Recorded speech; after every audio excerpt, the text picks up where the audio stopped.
And welcome, ladies and gentlemen, all the wonderful people between them, to the VCS English broadcast here. My name is George, aka Houdini, and today I'm on the analyst desk with the wonderful 𝘀cie and the 𝘀𝗶𝗹𝗀. We are right now at week 4, day 3. And yeah, welcome 𝘀cie, welcome 𝘀𝗶𝗹𝗀𝗀. Hello. How are you guys doing? For introducing. Yeah, I'm feeling great. Nice. And I hope 𝘀𝗶𝗹𝗀𝗀, you're also okay? Yeah, I'm doing great. I get to wake up at 2 o'clock in the morning. I just finished my semester, so this is now my sleep schedule just permanently. And combine that with the fact that I get BTS and 𝘀cie𝗰𝗶𝗹𝗀 in one day. I couldn't possibly be happier for a day like this. Yeah, definitely. That sounds good. First of all, congratulations for your studies. And today we have some really, really great matchups for you prepared. We will just watch at the schedule for today, what you guys can expect from this game day that we prepared for you. So we will just check it in. We will have today Team Secret against Burst the Sky. And the game afterwards will be 𝘀𝗰𝗶𝗹𝗀𝗀 against 𝘀𝑺ure esports. So just check it in there. And yeah, and there you go. The schedule is ready for today. We are at day 4 today, so don't just get confused from all the days. Day 4, there you can see the wonderful logos. What do you think about the logos, 𝘀𝗶𝗹𝗀𝗀? We have fun logos here. There's nothing like super artistically creative about a bunch of them, which is perhaps my one gripe.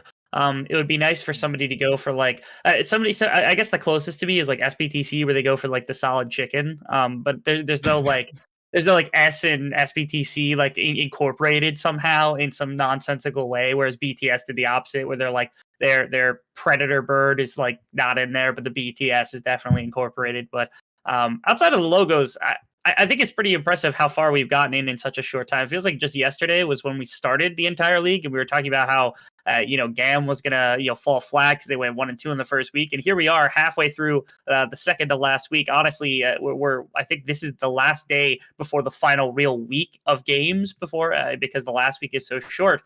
So things get a lot more interesting as we're coming down the home stretch.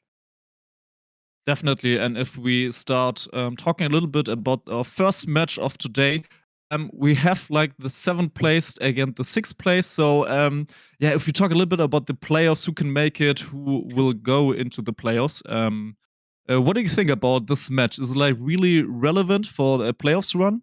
Or what are your thoughts about that, seeing the 7th against the 6th? I'm going to give 𝘀cie one chance to just scream out of the void and see if we can hear him so I don't just talk over him the entire time. No, okay, he's DC'd. I just wanted to make sure that was the case. He's gone. All right. He's gone. That's fine. We have the ability to talk now forever, just you and I, which is just the two of us is always the way that it's best. So this isn't the most important series in the world for Team Secret. Team Secret has buried themselves in a rough position where now, even mathematically, it's going to be a really wild stretch trying to make it into what is the playoffs. However, the team has looked kind of rebuilt, barring their series against 𝘀𝗰𝗶𝗹𝗀𝗀. I mean, they were competitive against Cerberus. They were dominant against Team Flash. What we really need to see is actually whether the long-term prospects for this team are there, whether, the bringing in of 𝘂𝗀 is going to make that much of a difference to keep this team, the foundation ready for spring, or whether or not we're just going to have to see a whole new variety of players come in and see massive changes to different roles. Yeah, and we can see the man in the middle is back. 𝘀cie, welcome back to the VCS English, to the desk. We're just talking a little bit about the first match and how important it is for today. What can you say us about Burst the Sky esports? How important is this win today for them? A win would be very important for them because, as we see in the standings, they are one win down to SBTC esports, but they are also missing one game because of the internet issues they had a few days ago. Having internet issues, very weird thing to have. I mean, it's just something that I cannot really feel empathy for. I don't know how that is coming from, but instead of that, getting a win here for them would just tie them with SBTC back again, and they are just one win down to 𝘀𝗰𝗶𝗹𝗀𝗀, who are already in a playoff spot right now and are not looking too hot recently. So a win today would just mean for them that they are still very much in the race for the last spot. Yeah, perfectly explained on that. Maybe 𝘀𝗀𝗋𝗋𝗋, do you have some takes on this? Like, can Burst the Sky make it actually to the playoffs, or what are your personal thoughts about the team?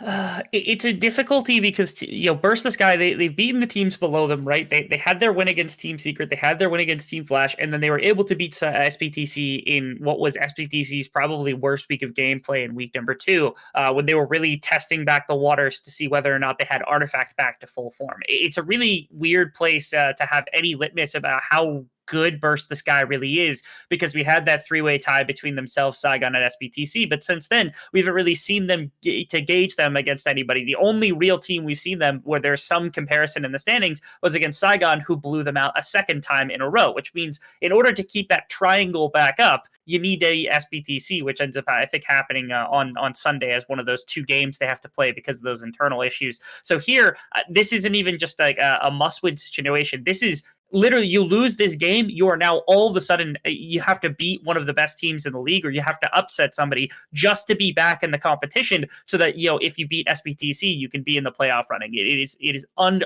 unacceptable to do anything but win this series today from the side of 𝘀𝘀 the Sky if they intend to make it to playoffs. Yeah, and I think there's like a lot of pressure on the guys. Like you just explained it, how important it is to win this game, and I think a lot of guys expect that BTS wins today against Team Secret, but we will definitely watch how this will going. The second game for today will be the Saigon Buffaloes against Saigon Buffaloes against 𝘀�UE esports. This is like a more top a top match from the schedule. The third place will play against the fourth place. And yeah, 𝘀𝑠y, what are your thoughts about this game? We just heard Saigon Buffaloes is in the playoff spot, but just one win more. What do you think about the matchup? How will this go out? Yeah, it looks to be a very close match as well. I mean, they're also like next to each other in the standings, basically neighbors in that regard. And with 𝘀�UE, it's always like a little bit of a fortune wheel they are pulling each week, because I mean, last week they looked horrible and Saigon Buffalo looked to be back up on the rise. But now this week against Cerberus, where they weirdly enough lost 1-2 on the side of 𝘀�UE, they looked very, very good, especially in game 1, where they actually took a game off of the top team of the league. And with having said this, it actually looks like 𝘀�UE is again the favorite against Saigon Buffalo. Oh, the favorite, 𝘀𝑈_fox. Do you see this also as 𝘀𝑠y, or do we have a different opinion? So I feel as though we're in a really weird position in which we have today the 4 teams whose growth is being put under the microscope the most over the entire split, right? Because Cerberus came in as one of our clear favorites with the roster they brought in. GAM came in as a clear favorite for a multitude of reasons, not only the roster, but previous success. And then we had like 𝘀𝑠PTC, we thought was going to be better than they were, but their growth really hasn't been measured. It's been more of a, okay, who are they using? What is happening? But you look at the rest of them. Team Flash, of course, is a team of rookies, so we're not that concerned. We're paying attention to their growth because that's pretty much all they've got going for them. So then you look at Team Secret made this swap in the midseason. They're growing. 𝘀𝘀 the Sky, what have they been able to accomplish? That's what we're looking at in first series. And now it's a question of 𝘀𝑈Xury, who had an amazing first half, but seemed to have gotten a lot more inconsistent over the second half, who have had, standout performances like game number 1 against Cerberus just early as this week, but then also have had really kind of very lazy performances like against Team Flash, where they were very close, or at least relatively close, to losing a series against the bottom team in the entire league. It's a question mark, especially for Saigon, which, as we get into draft for the first series of the day, we'll get a chance to talk about them a little bit later. Yeah, so let's move in. Let's jump into the first draft, Team Secret against Sky. And yeah, the first picks and bans are already done. 𝘀𝑠y, get us through the first ban rotation and the picks. They actually ignored the Lucian Nami, which I think is really surprising, because usually you see at least one of the champions targeted. They opted out for the Lucian first pick on the side of Team Secret and decided then against picking the Nami despite it being open, which kind of surprised me. Also, Nocturne is a usual ban right now because of the Axiom arc changes, which makes it a really broken pick. With the Paranoia coming in, you get a free reset, or not a free reset, but you expect to get at least one takedown with it, and then have a very, very short cooldown on this very impactful ultimate. So Nocturne has to be taken out. Graves also a stable pick in the VCS, just like Xianzhao, and I wonder what Druggler is going for right now, because he usually just plays Graves, Xianzhao, Lee Sin, Graves, Xianzhao, Lee Sin, and just now he's hovering it again, and I don't think he has any intentions of changing his comfort here, and just locks in the Lee Sin likely at this point of the draft. Yeah, and the next bans are coming in maybe against the top side, because Needle will be jungle, and then the bot side already from TS is shown. And 𝘀𝑈Xury, it's which focus should Sky ban now out for TS? Like more the mid lane, more the support, or? In terms of what they're attempting to set up here, for BTS, I mean, looking at top lane, defending Ryuk on this Renekton or on any kind of earlier game bully really helps this lane out. Ryuk has made a massive turn from the previous split, where it felt like he was truly was just like a bleeding point for the map, and it's looked like that on occasion. But this split, when he's on these more lane pressing champions, he's able to accomplish quite a bit more. And so here, they're using their first bans to kind of defense this. And on the opposite side, they're taking away the power of the 𝘁𝗁. This is such a weird pick to come out of nowhere. This is the second time we've seen this inside of the VCS. I feel like nobody really was expecting this champion to make a resurgence the way it has, and especially when you're talking about like okay, Lucian Nami popped up as a response. The 𝘁𝗁 was something that got played, I believe, into the Lucian Nami as well. So maybe this is an expectation for our VCS teams going forward, is whether or not the 𝘁𝗁 is a counter to that specific combination. I guess the real reasoning is why. That's something I'd have to take a moment to think about, but. Yeah, alrighty. The 𝘂𝗋 is now locked in, so maybe it's the Lucian flex pick, or what do you think about this, 𝘀cie? Maybe APC 𝘂𝗋, or is it a Lucian bot lane? 100% sure. I actually right now expect the Lucian to go bot lane again, because with the Nautilus you just have a decent all-in a kill pressure lane right there, and the 𝘂𝗋 of course could still go bot lane, but it is also very much played bot lane recently, but not with Nautilus. I wouldn't assume that here, and I think that just 𝘁𝗁 should take the 𝘂𝗋 also. He's like not having the greatest showing recently, and 𝘀𝗀 is kind of the strong point for the side of versus 𝘁𝗁, so I expect them not to play around him that much, and just have him on a wave clear board and impact the map in other ways, so that he can like neutralize the matchup against his opposition here. Yeah, and 𝘁𝗶𝗹𝗀, let's talk a little bit about the game, because now the pick and ban is so finished. We have now the draft. What do you think about the draft? Which team has won, in your opinion, the draft, and who will take it away, in your opinion? It's an interesting setup here, actually, from the side of Team Secret, whether they decide to go for the Lucian top lane into the Renekton, because they know they want to put Ryuk down to some extent, but this is such a bold choice to be able to go for this for Nagia, who has also just historically not been fantastic. It's a lot of early game pacing when you've got 𝘁𝗁 on set and you've got the Nidalee to be able to run around with, but this feels so kind of incomplete from the side of Team Secret. It feels like their pieces don't necessarily fit perfectly together, whereas BTS, they do get pieces that they've liked before, and while I don't necessarily love Syndra the champion, but also the 𝘁𝗁, especially when you're talking about a pushing champion, the setup for BTS is a much more standard one. I think I favor BTS's composition. I'm hesitant to call against a champion like Nidalee for DNK, but here I think I gotta vote BTS. All right, 𝘀cie, I hope he's again back. Is he gone in the void? Oh no, he's gone. All right, 𝘀cie's gone, so I will just take my take. I'm also with you. I think BTS looks like from all the champions they drafted really, really great. I hope that we will see some sick kicks from Draktar. As I could hear from 𝘀cie, maybe we can expect this already to have these. And then maybe you have a really strong engage, but only with Brauman it's really hard. So guys, we will now just give it to our wonderful casters, which will be for today the 𝘁𝗂𝗋 and 𝘁𝗁, who will just cast this wonderful game for you, and I hope you enjoy it. And yeah, 𝘁𝗂𝗋 and 𝘁𝗁, take it away. I'm happy to take it off you, Houdini, as we do head over onto the Rift eventually. 𝘀cie, unfortunately, did go to the Shadow Realm, so we're just picking up a bit of time so that our analysts don't have to fumble for too long. Now, 𝘁𝗁, as the draft was playing out, I walked past your room while I was going to get some delicious hydration, and you said that you were not a fan of the BTS draft. No, look, they picked two of my least favorite champions in the entire game off the bat, so I was already immediately like, I don't want this team to win. 𝘁𝗁 and Renekton can both leave the game for at least 3 more years, then I might be okay seeing them again. But I just, as the cast comes together, I do have to sort of focus on the 𝘁𝗁 in particular. Renekton, as much as I don't like him, he has sort of proved his worth time and time again somehow. But I don't get 𝘁𝗁. It's meant to be a counter to the Lucian. Sure, the Q push is probably, I think the idea is the Q push keeps him locked onto tower. He can't really do his thing. You have defensive options yourself. But you've just been bamboozled and flipped around on by the 𝘂𝗋, which matches your pushing power and is just better than you.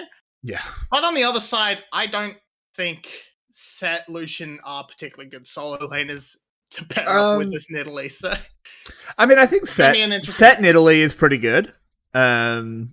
It's not as reliable, ironically, as Renekton, because the CC is not point and click. But I mean, Flash Face Break is pretty close to point and click as long as they know what they're doing. DNK on a carry jungler as well is something I am pretty confident in.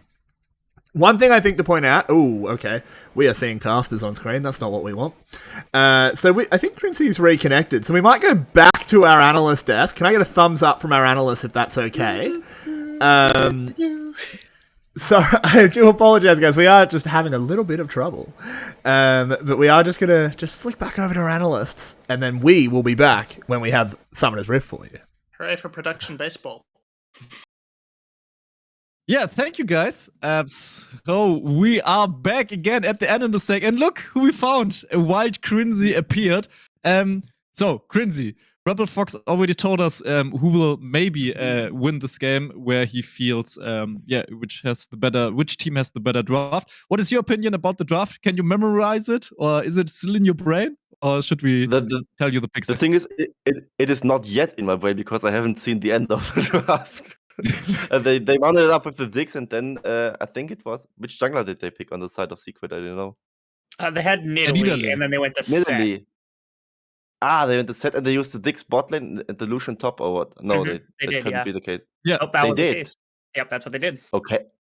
That's a very wild thing to do. I mean, I actually like that they tried to punish 𝘀𝘀 here, because 𝘀𝘀 picked Renekton very early on, so he basically made himself vulnerable there, and the Set would be okay into the Renekton, I would say, but with the mechanic of the Ruthless Predator from the Renekton with Fury just breaking the shield of the Haymaker, it could just be outplayed on the side of 𝘀𝘀, and the good Renekton could punish the matchup against the Set very, very well.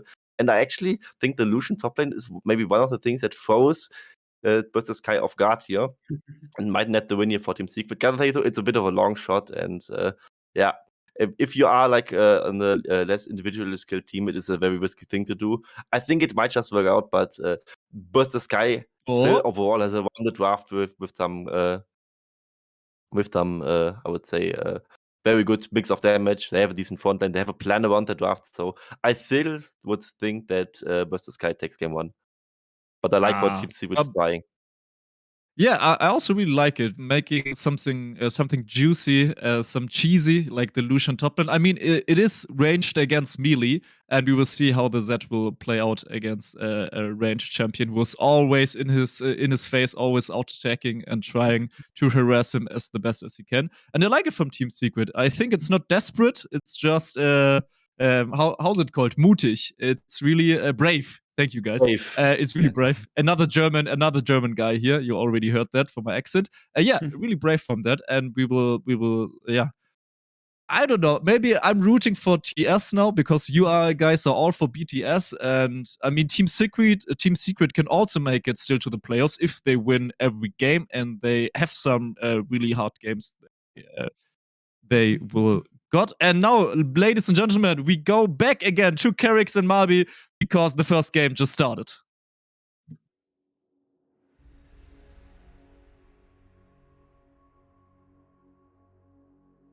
Hello. All right, so welcome back. We had a small little delay, nothing major this time around, which is good to see. But we are just sort of seeing fairly standard starts from both teams. Not quite a 5-point start, but we have a bit of a push into the top side. DNK going to have control of this top side. Might have been spotted by 𝘀𝘀cie, but we see the question mark pennies coming down from the side of Team Secret, so I think they might have gotten away without it being spotted. We're going to have to watch 𝘀𝘀cix to know for sure. Yeah, I think the first person who could possibly raise the alarm is 𝘀𝘀, but Nagia did the clever little thing where you cross the river fully, enter from the right angle, so I'm not sure they have any idea that this buff steal has happened. This is a good start for Team Secret if 𝘀𝘀cix doesn't have the Spidey senses tingling. Doesn't seem that way, and with the Krugs getting taken on the top side as well by DNK, this could be... They could find out very shortly if they can try to convert that into a bit of pressure onto 𝘀𝘀cix. But without the CC being present, I don't think they would. So we might just see 𝘀𝗀 cross to his Raptors and then find out, oh, I have nothing left to do. I have to try and force something. Yeah, he may well end up in that position as, he's going to walk over. He has Raptors to take. I don't think he'll sniff out anything being wrong all the way until he walks to the red buff. That is a true tragedy on Summoner's Rift. Though it is a Lee Sin, he can potentially try and sneak in, take away DNK's bot side jungle, depending on where he goes. I think he saw him on the way out, so he knows. But there is an engage on the bot side as Eddie goes low. He's ignited, but will get away. Yeah. And it does look like DNK is going to sneak back into the enemy jungle. But, oh, you can't miss that, 𝘀𝗀. That was free. Big woof. Big whiff from 𝘀𝗀. But on the towards the mid lane, we do see 𝘀𝗀 able to cross over and grab the chickens away from DNK. But considering what was taken on the side from DNK, still a huge he's lead more for than DNK. happy. Still a decent lead. Needs to choose now, though. Do you stick around and take your bot side, or do you head up and try to take that second 𝘁𝗀𝗋? Oh, 𝘁𝗀𝗋 needs to get away. He should be fine. He is a set, has access to the Haymaker, but still, this needs to play respectfully around this Lee Sin. And I think this is the right choice coming out from DNK, because another patch ago, like a few patches ago, I might have said, yeah, you probably almost are more than happy to actually just give up the red buff to make sure you don't get double 𝘁𝗀. But since the nerfs came through, it's not as vital to your lead. Yep. I think this works out pretty happily. You end up overall even on camps. Actually, or maybe just a camp. No, a camp ahead, as we see the wolves still up for DNK and can then revert into not actually a lot. Because all his stuff timers are a little bit weird here. So I do think DNK will want to make a play. Question is where. His lanes aren't amazing to gank, unless 𝘁𝗀𝗋 does go for that flash face breaker. TP being used for the bot side there by Eddie, just getting back to lane. It's not like 𝘂𝗋𝗋 was going to TP anywhere else, so no worries to be had there. So Ryuk's got the push, so that's where DNK's heading. I personally would have much preferred to see the... Oh, actually, considering the Krugs have been left completely alone, that is fine. Oh! Threads the wave, but not quite enough. Raptors on Krug spawned on the top side, should be a free pickup for DNK. 𝘀𝗀 should realize this, so I think he might be going to contest alongside 𝘀𝗀𝗀, try and catch out DNK on the top side, but with the bot side rally for Team Secret, DNK can just wander his way down and maybe look to take a dragon off the map early.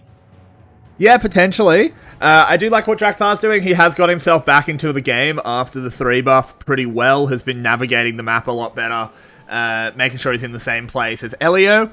It does look like they will have that priority over the dragon. They do need to be careful, though, with this lane shoved all the way in. The potential for a bolt. I don't think Eddie can back here. I don't think he can back. They have to give the dragon up, I think, because he doesn't have TP. But 𝘀𝗀𝗀 in trouble. There it is. The show gets stopped. Can he break some faces? He certainly can, but not with a stun. The spear goes wide. DNK can't leap in. They're just going to walk out. Walking into that brush is so dangerous. The Unleash power comes out, takes him out of the fight, and now it's basically a 2v3 as 𝘀𝗀𝗀 moving forward, has the shield in hand. Sonic Wave will land onto 𝘁𝗀𝗋. There's been a kill in the top side, so first blood already secured. Haymaker comes out. 𝘀𝗀𝗀 goes low, but he dances on out of there like an absolute ballerina, and somehow in the mid lane, no one dies. Somehow nobody dies at all. It's very, very, very close. Lots of blinking health bars, but with Aomi now on full health, 𝘀𝗀𝗀 being able to heal off the 𝘁𝗀𝗋 and maybe this plant, we might see Sky have priority, but there's a teleport.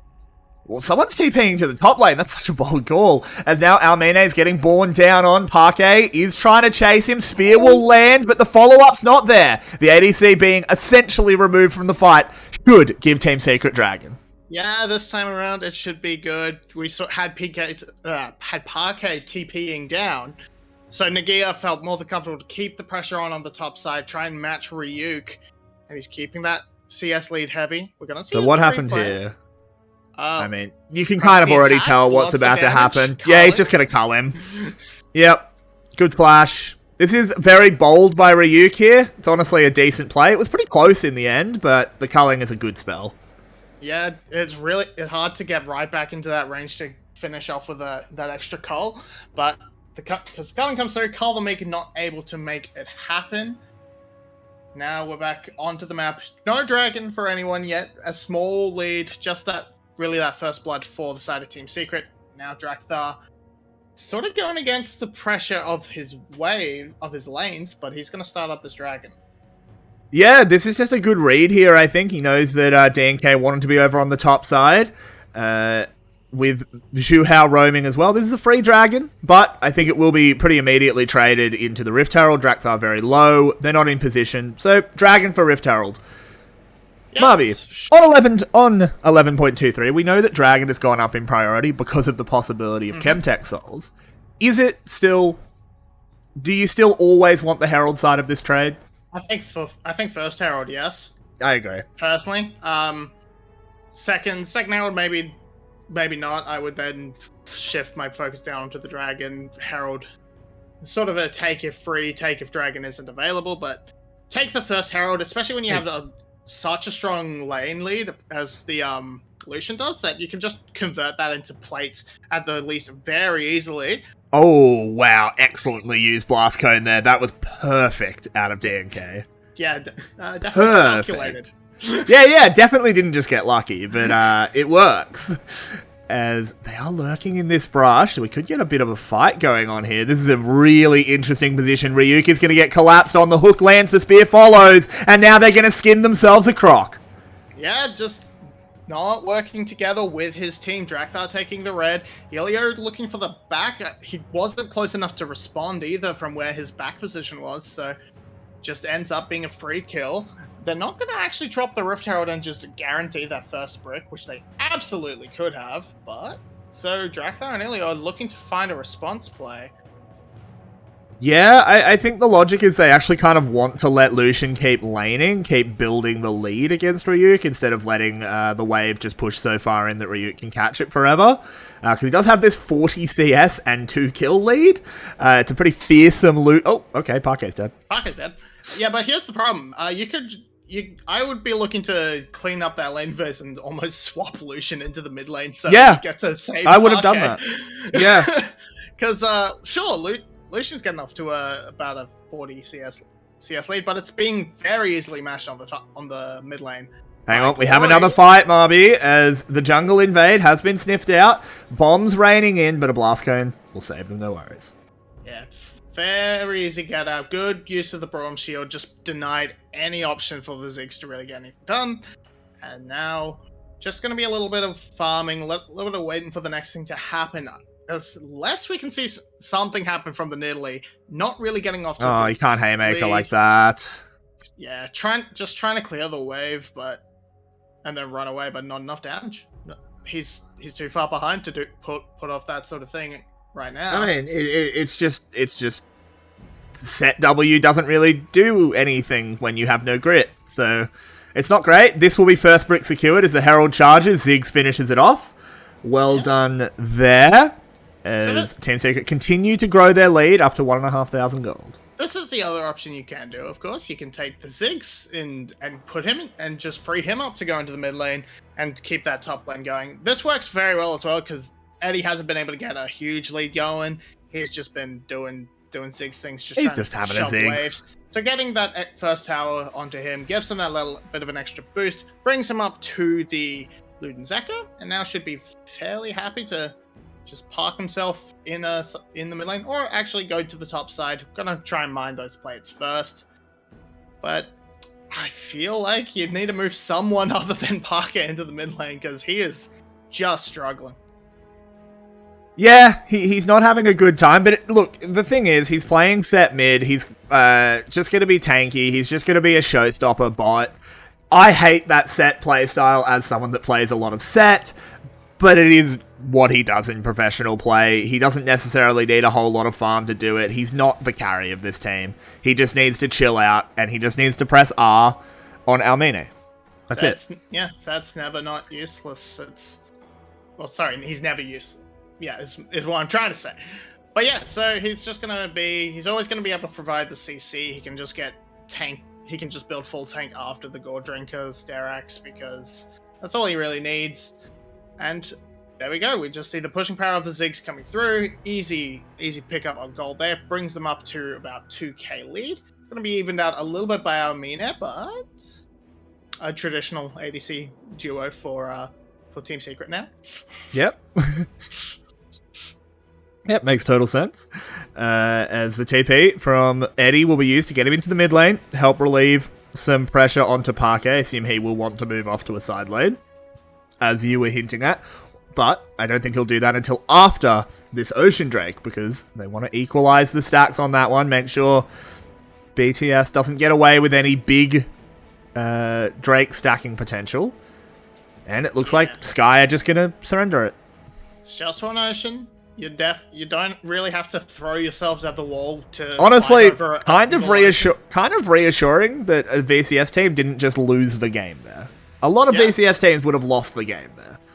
Yeah, and now you're one apiece. If you'd lost that first Drake, maybe you would have been a bit more worried to throw at it because you don't want to lose the. And Lucian's dead. Yeah, you don't want to lose. You don't want to lose the priority and the soul potential that early on, but instead you're going to lose the Lucian potential that early on. Just pushing in a side lane, no vision, hooray! Welcome to Syndra. What do you think of this Syndra build, going Everfrost over Ludens? Sort of splitting the difference between going for the crown.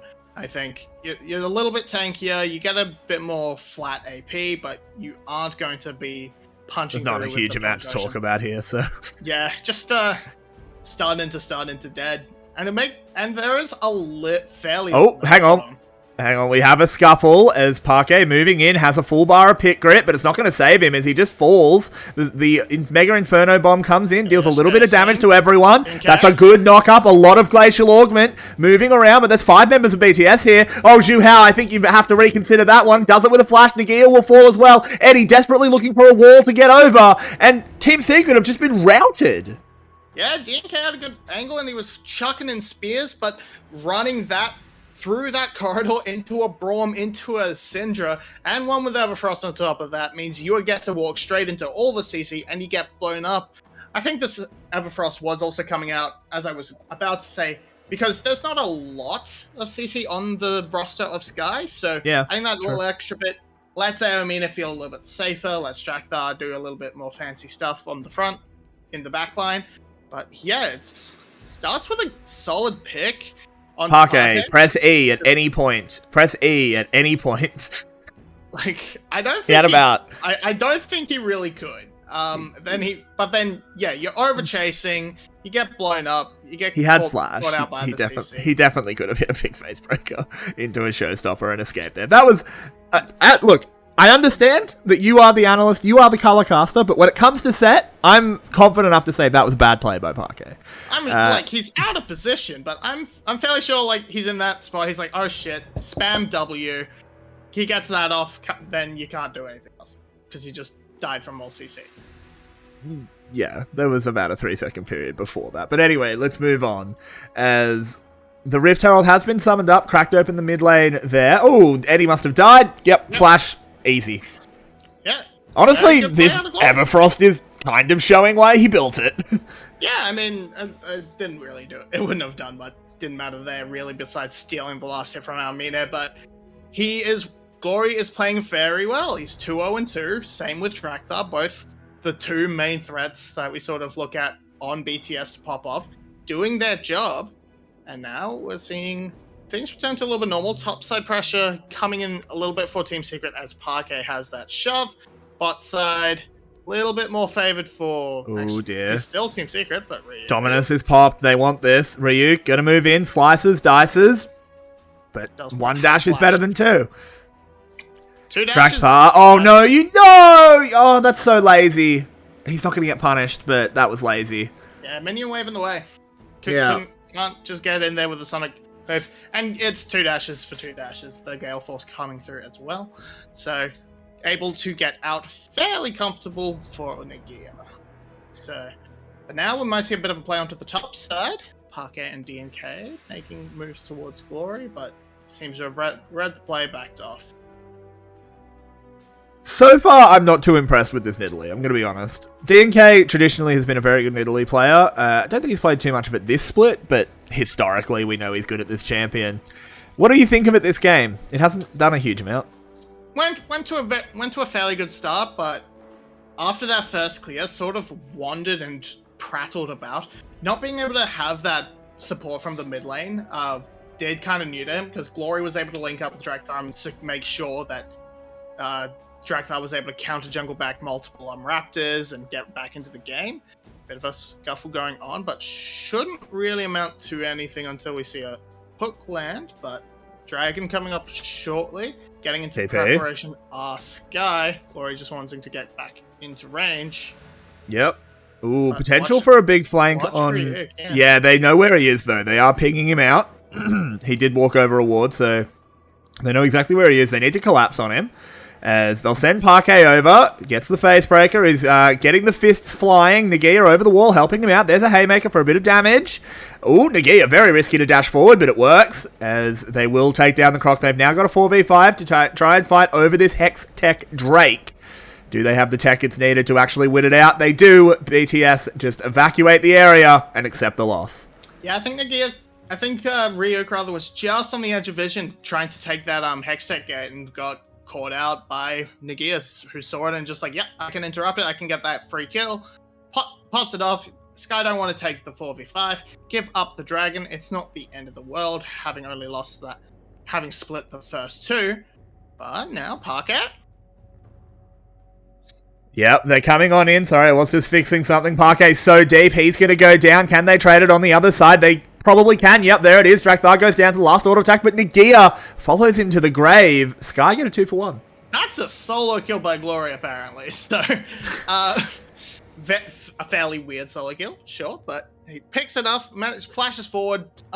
Sorry, doesn't flash, doesn't have it, but finds the way in, blows up the 𝘁cie, and that makes it so overall 2-for-1 trade. It's still Sky coming up on top in that tower dive. Fantastic play. Good job from 𝘀𝗏 to get out of that with the ultimate. Walks away fairly comfortably. Fair amount of damage coming out from 𝘁𝗏, but with that, he hasn't really had anyone follow up with it. They expected either more damage to come out or just were like, okay, no, we have to cut our losses here. But overextension from Drakthar means that 𝘁cie ends up sticking around long enough for 𝘀cie to blow him up again. And 𝘀cie's playing really well. I want to give him props where it's due. This Syndra has been super impactful. I'm not on desk with Rebel, so I can get away with saying it, because he can't tell me off. As, you know, you're an old 𝘀cie faithful. I'm not sure how much your faith wavered over the years, but I dropped that pretty quickly. But to be fair, like, fair enough, but like, he's been a really big part of this Sky resurgence. Like, I was, you know, making the bold call when we were doing our setup that I think it's not out of the realms of possibility that Sky is the 4th best team in the VCS. Whether they finish 4th is a different question, though.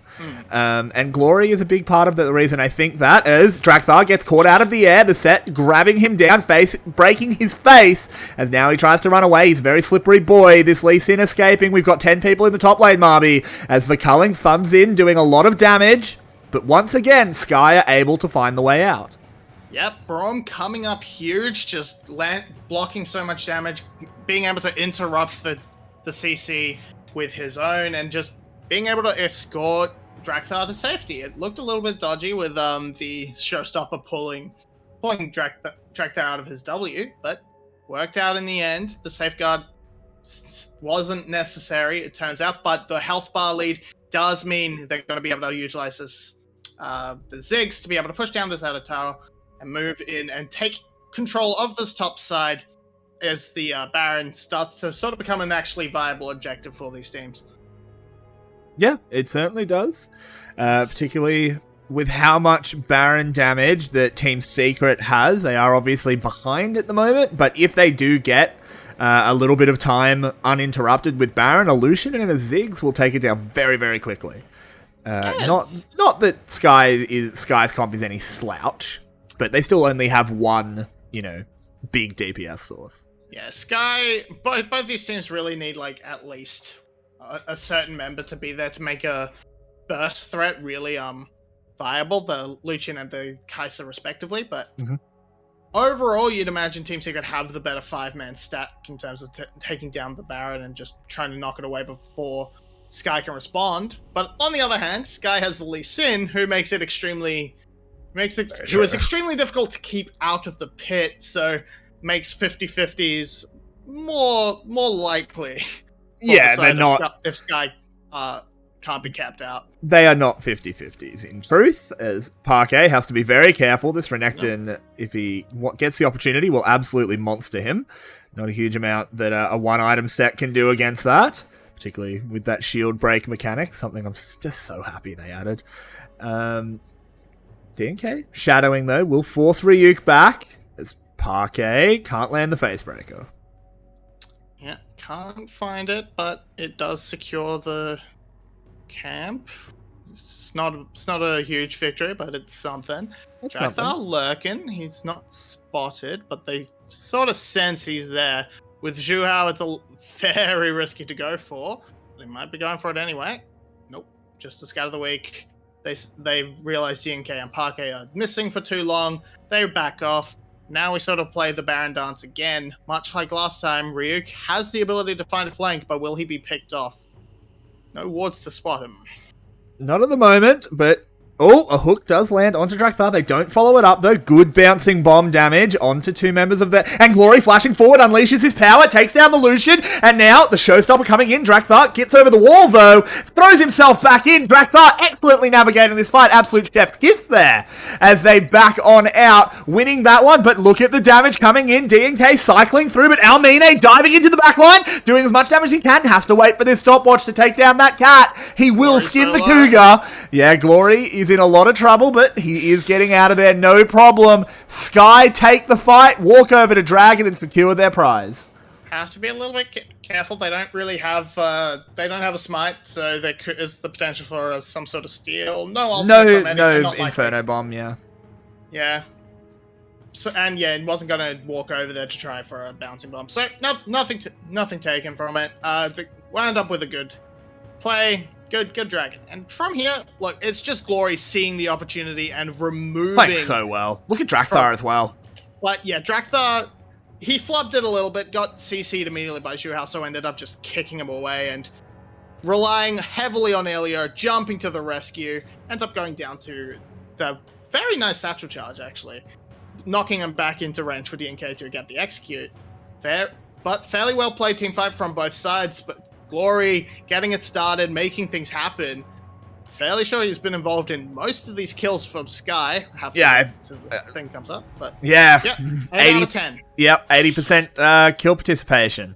Not hard to do that maths. Yeah, 𝘀cie is having an absolute blinder of a game, living up to his name, which is something we love. As 𝘁𝗀𝗀 has to be careful. 𝘀𝗀𝗋's not going to overcommit. Drakthar was a little bit too far away. As they're just farming it out. Baron, still the objective to be danced around. Yep, Baron's up. There's only a 3,000 gold lead, 2 dragons apiece, so it's a very close game right now. The big victory coming in really from 𝘀cie looking at that two items, basically 3 to the 1 of 𝘁𝗀𝗀. And the top side, even though Nagia had that lead early, it's kind of been caught up in terms of item spikes. Oh, so now missed. Oh, the Q missed. So everything misses. Yep, they pop out of the bush and subsequently miss anything. A good video game ambush gives you a chance to fight back as everyone does just evacuate. That was a tower claimed in the top side there for 𝘀𝗀𝗏. They now have all 3 outer towers and a 4k gold lead. They are just continuing to build and build this one. 𝘁𝗶𝗶, what's the path back in for Secret? I mean, they've sort of got it already set up. Heaps of vision around the top side. Try and keep it dark. Try and make 𝘀𝗀𝗏 walk into you. And just actually land your CC. If you land a hook into a spear, you could probably delete pretty much anyone except Ryuk and 𝘀𝑎. And now we might see it in action as Drakthar's gonna... No, he's just gonna actually just walk straight down mid lane. Like, unlike normal junglers. Oh, they're moving in. There's a kick. Oh, 𝘀𝗀𝗺 misses the Q, though. This actually kind of stops the fight a little bit. 𝘀𝗀𝗀 coming in on the backside, dodges away from the Mega Inferno Bomb. 𝘀𝗀𝗺 goes low. 𝘀𝗀𝗺 goes down. Haymaker across the team. Oh, this is a bit of a throw coming in. They do trade it back onto 𝘁𝗀𝗀𝗃. 𝘁𝗃 will fall, though. Oh, it's okay. I called it a bit of a throw. It just doesn't matter. 𝘀𝗀𝗺 is too damn good. Ooh, 𝘁𝗀𝗀𝗃, perhaps overestimating himself, jumped in, but it's opposite down as 𝘁𝗀𝗺, formerly 𝘁𝗀𝗺, has fallen as... Yeah, in the end, just a 3 for 2. It looked really bad there for Sky for a minute. Looks fairly bad, but good responses. Teleport coming in from Ryuk immediately. And 𝘁𝗀𝗃 and 𝘂𝗀𝗃 were very deep looking for that pick, but they ended up finding 2 people walking into them at the same time, which stuffed their whole thing. See, they see 𝘂𝗀𝗀, and they like, okay, we can't actually do anything to 𝘂𝗀𝗀, and 𝘀𝗀𝗺 is right there immediately. So, and everyone's here first. It's just Sky are there first. 𝘀𝗀𝗺 getting dragged out is big and makes it look, oh, it's kind of a problem here, but 𝘁𝗀𝗃 gets traded on the top side trying to deal with 𝘁𝗀𝗃. 𝘀𝗀𝗃 with the beautiful scout of the week. 𝘁𝗀𝗃 ulting right into the face of 𝘂𝗀𝗃 and Nagia. Bit of a flop, but overall it's still a 1-5 for Sky, and they're very happy with that considering they were the ones jumped upon. Yeah, that was very well done. They will move over to the Baron. They're actually starting it up. 𝘁𝗀𝗃 obviously will make very good work of it, particularly 3 items, has her Infinity Edge. Yeah. If only Your Way was here to talk about 𝘁𝗀𝗃 items. Single tear rolls down my cheek. Man, I have no idea what 𝘁𝗀𝗃 builds anymore.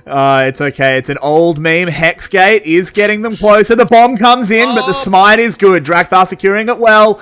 Yeah, 𝘁𝗃, he's in a lot of trouble. Throws out a Haymaker to buy himself time. It's actually a trade 1-for-1 at the moment. 𝘀𝗀𝗃 moving in onto 𝘁𝗀𝗃. He has a lot of backup as 𝘁𝗀𝗃 will fall. He went for the steal and does get punished as Sky are now firmly in the lead. Firmly in the lead indeed, and it almost became just an absolute win the game right here moment, but Ryuk not quite able to get the conversion onto 𝘁𝗃, ends up going down himself. 𝘀𝗀𝗃 just cracking out damage as well, as we see on the spot side of the map.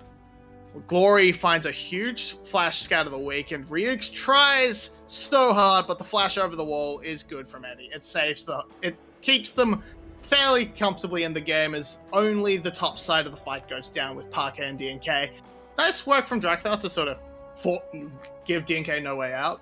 I don't think he necessarily needed that flash kick, but it looked nice. Yeah. And they do also pick up their 3rd Drake, 2nd stack of that Hex tech. Obviously, any soul take in this game is going to be very, very delayed, as 5 dragons have already fallen, 𝘁𝗀𝗃. But it does look like this is just kind of watching the final days of Team Secret here in Game 1. I'm just not sure how they could get back into this. Sacrifice half... They have a lot of team members, so if they sacrifice half their team to a Primal God, they should stop the final days. I'm fairly sure that works. They need to summon Zodiac, of course! Yes.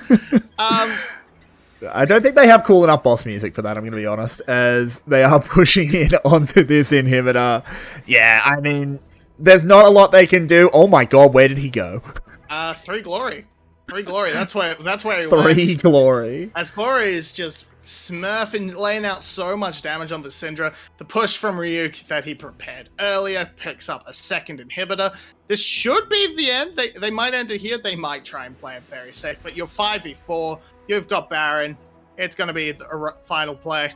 Oh, yeah, here they go in. Ryuk is going to get it started with a stun on the backline. Goes gold to buy more time. And glory! Oh my god! That was such an unnecessary bit of stylish play. As they...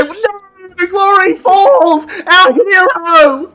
Oh no, it's a tragedy, but it doesn't matter because he is lived on by the memory of his friends as they take down the enemy Nexus. Glory may have fallen, but he dragged Team Secret to the grave with him. Oh no, the stacks. Glory had, I'm not sure what he was actually on, but he had almost nearly a full stack of glory on his book. Shush. He loses at the end. Big shame. Real sad, but yeah, I don't think he's that cut up about it. No, I don't think he is. That was a fantastic performance out of Glory. Sky as a whole playing very, very well as a unit, but definitely a standout in that mid lane. And 𝘀𝗶𝗶, that was certainly a bloodbath of a game. Team Secret are going to have to go back to the locker rooms, have a chat, slap each other on the arse, and figure out game 2. They're going to have about 7 minutes to do it before we come back with the VCS English analyst desk. So don't go anywhere, guys. All of the action is right here in just a little bit.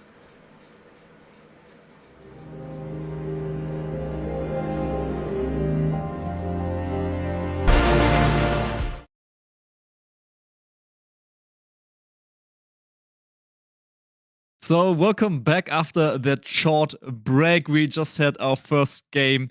Team Secret against BTS burst the sky, and 𝘁𝗍 well played to this game. And now on my side, back from the Shadow Realm, is 𝘀𝗀cie and the wonderful 𝘀𝗶𝗹𝗀. And yeah, guys, let's just talk a little bit about the game. 𝘀𝗶𝗹𝗀, everything as expected.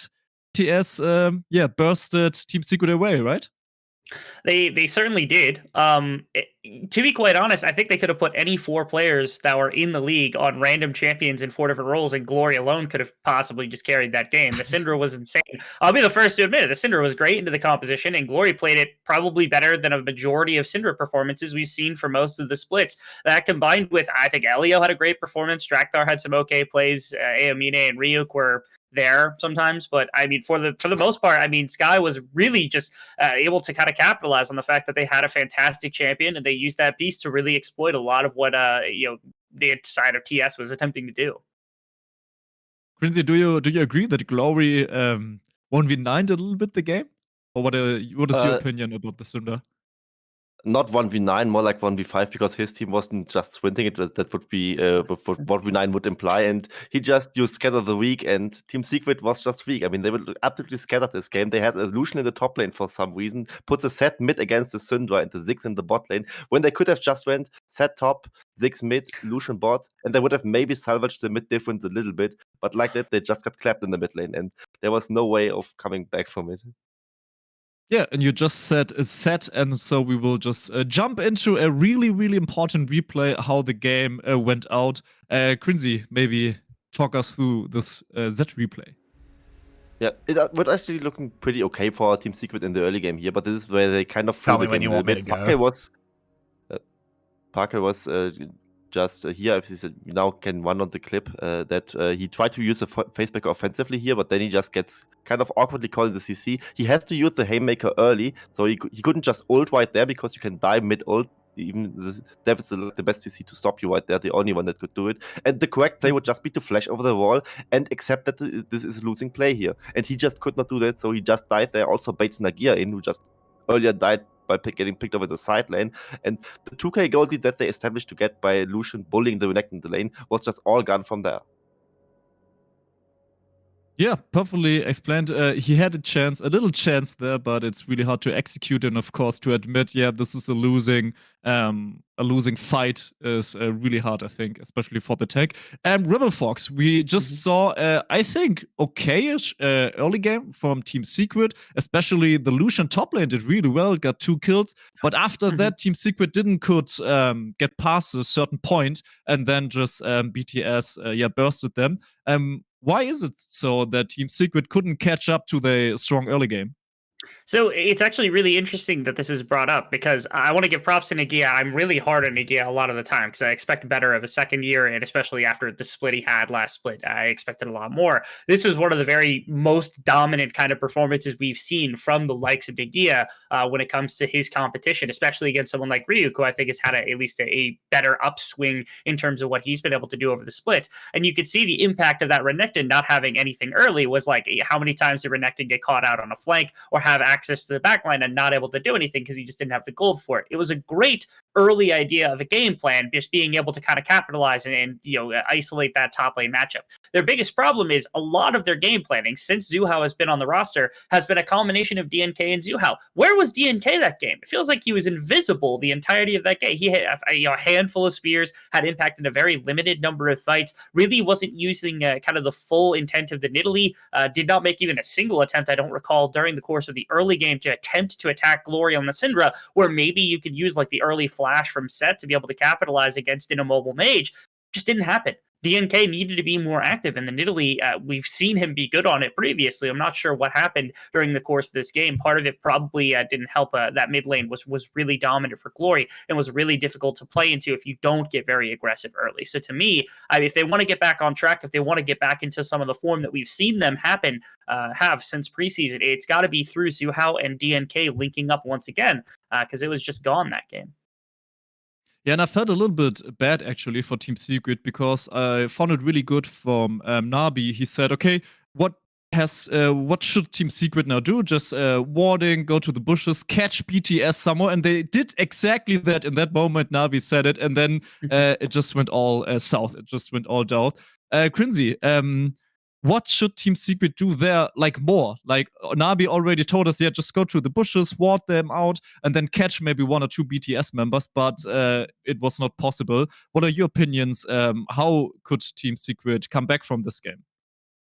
I think they should play with the Nidalee again. I don't really like the pick at all with them. They don't really have like the best setup for it anyway. And 𝘀𝗀 is a very creative and a very good jungler actually. And he could play picks like the 𝘁𝗰𝗏, maybe even play the Nocturne again. But Nocturne, of course, always banned. So maybe the 𝘁𝗰𝗏 is a more likely option there.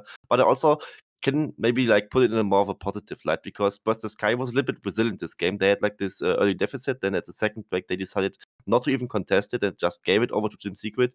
Many VCS teams, as 𝘁𝗏 said earlier, would have thrown the game right there or lost the game right there, which 𝘁𝗏sky just didn't do. They were very disciplined for a VCS team. And now we see the start of that draft again. And it is again the early pick Renekton. And actually, if they really just put it onto Ryuk and just don't play around him, I think it is actually fine. Yeah, so we are on the pick and ban draft for the second game, and now we have a Jinx at bot lane, which I'm totally hyped for. Oi, oi, oi. There are a lot of juicy picks. 𝘁𝗏fox, what do you think about this bot lane from Team Secret?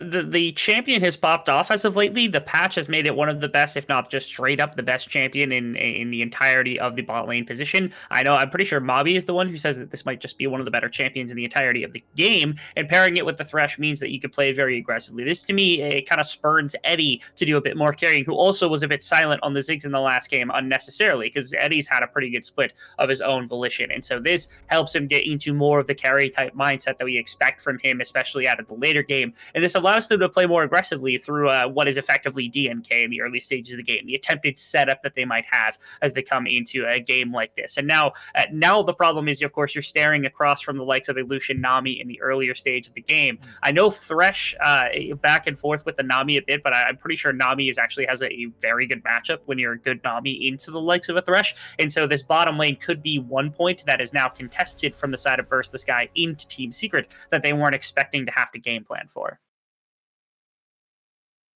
Yeah, and 𝘁𝗀cie, now considering that Lucian is also gone, we won't see a juicy pick at the top lane. What do you think will Nagaya now try against Ryuk? Actually, a good question. I mean, the Lucian is gone, as you just said, and Lucian 𝘀𝗏 is probably what they are going for with the bot lane. It's just maybe the best bot lane duo you can pick, aside from the Jinx Flash, which is ironically what Team Secret has picked. And yeah, on the side of Nagia, I have seen his 𝘂𝗀 recently, and I think Wukong is something he tends to play.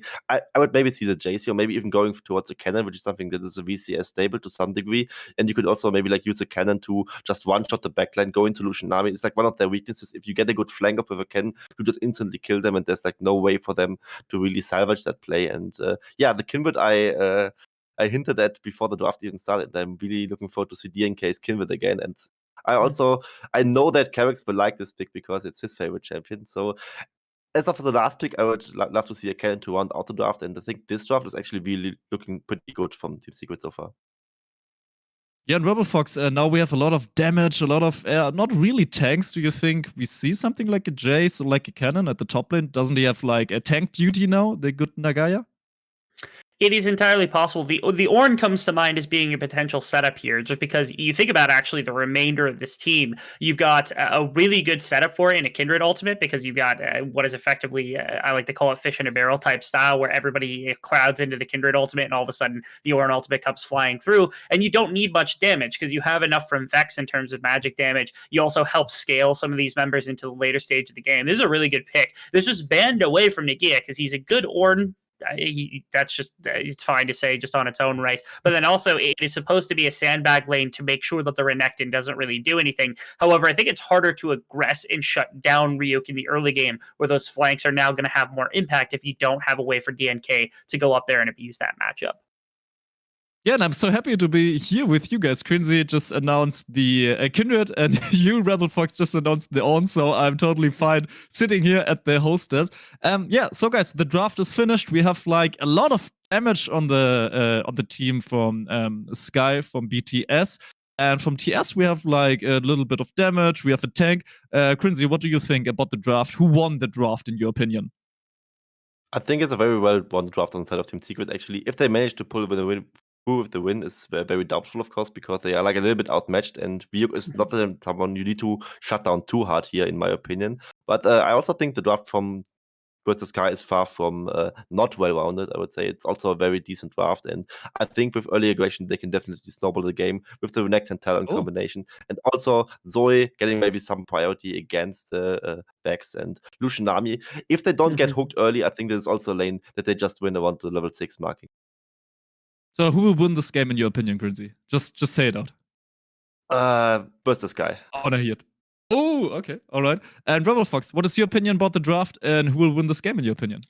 I think Burst the Sky was actually really close to getting 𝘀𝗍𝗀𝗀 composition, finishing all 5. Renekton, I think Graves needed to be in the jungle, but 𝘀𝑺 an amazing 𝘀𝑎. 𝘀𝑚ine is one of the best Lucians historically, back when he was even policed. This composition's great. Problem is, Team Secret not only got a composition, they also have comfort on between the Ornn, the Kindred, the Jinx in the bottom side, but it's also a really well put together composition as a whole. I have a lot of respect for what Team Secret did this game. I think they look a lot better. I think Jerry's going to be a kind of deciding difference here inside of this game. And so my expectation is actually the Team Secret takes this one. All right, so I give it away to 𝘁𝗹𝗶 and 𝘀𝗋𝑥, who will now just, get you through this game. Second game of the VCS English, so enjoy, guys. We'll happily take it off you, 𝘀𝗀𝗀𝗀. Thank you so much, as we head onto the Rift, and I get my favorite champion card. Maybe this is why I like Team Secret a bit more than the rest of our team, because they pick Kindred, and I get to watch my favorite champion. I actually think, I agree with our analysts. I think both teams have actually walked away with a pretty good draft here. I think there's a very clear winner, though. In terms of draft. Yeah, Team Secret, 100%. Because okay, I think, sure, like the Thresh into Nami's a little bit rough, but I think you can play the Jinx in a way that you just deny the snowball potential and the big strength that comes out of the Lucian Nami, so you can actually sort of get away from it. You don't let it won't get out of hand. Then your top side becomes much stronger. Mid lane's kind of a wash. Purely compositionally, 𝘀𝑚𝑖 𝘂𝑒, fantastic, so we're going to see how that plays out, but purely on a compositional level, I love Team Secret's composition top to bottom. It's fantastic, comes together beautifully, and it's almost my perfect comp. Yeah, honestly, it is very, very good, particularly for a Team Secret. You know, the Kindred, as much as it pains me to say it, Kindred is not exactly top of the meta, but DNK is excellent at them, so it's no worries whatsoever. I think the Jinx is also just incredible at the moment, as 𝘂𝗀𝗀, with a lovely flay, will chunk our 𝘁𝗍 out early. But 𝘁𝗶𝗶, you've been around the VCS English block for quite some time, and you know who our 𝘁𝗍 used to be and how good he used to be on this Lucian. Yeah, look, our 𝘁𝗍 definitely has the skill to put this draft down, and it's put this draft to work, especially this Lucian pick, and just a narrow miss on the hook from 𝘂𝗀𝗀, and look, 𝘀𝗀𝗀, as it was mentioned, they have pure comfort across the board, so they can definitely make this draft work, and I wouldn't be surprised if they did, but I think, yeah, on a purely compositional level, as we see Flash's trade in the mid lane, apparently, bit of a good trade coming out from, I'm not sure who would have set that off, but... Probably 𝘀𝗀𝗀𝗀, I would assume. Maybe a jungler breezed through. Hard to know.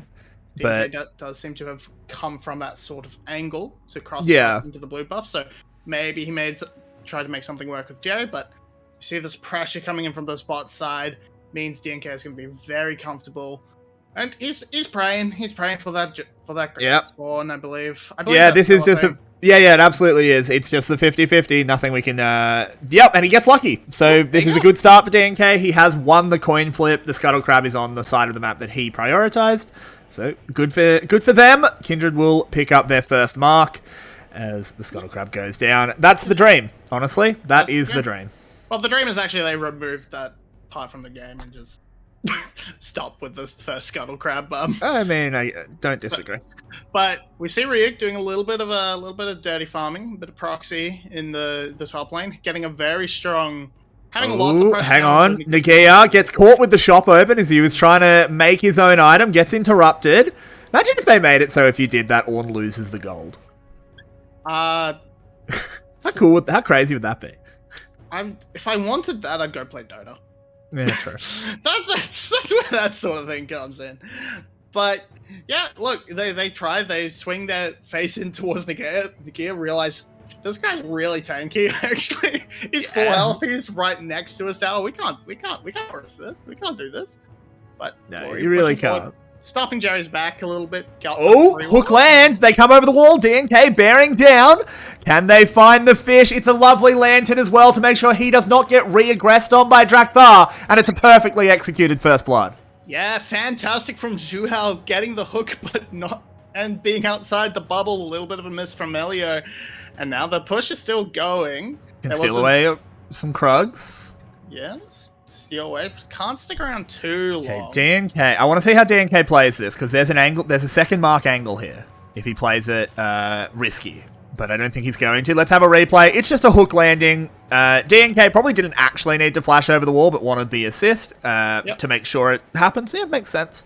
Totally fine. Good flash. And yep, okay, this is what I wanted to see. This is really, really good. 𝘁𝗀𝗀, I love you. You are what every Kindred player needs. 𝘀𝗀𝗀 says, hey, my mark is on his Raptors. Please come help me. They do. 2 marks for 𝘀𝗀𝗀 at 5 minutes.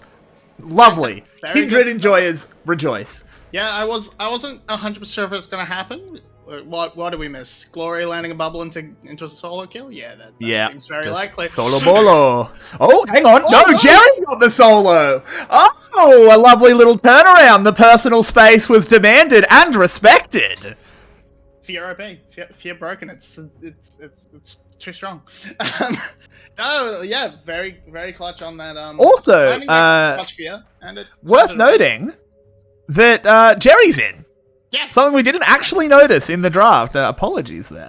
I honestly kind of thought it was mentioned on desk, but yep, Jerry's in. So there we go. We have Jerry. I think he should have always been starting over Parquet, but we know Parquet Jerry's still a very fresh face. Give him the time to develop. Give him the time to grow. And he's playing already a lot better. Sure, the matchup helps, but.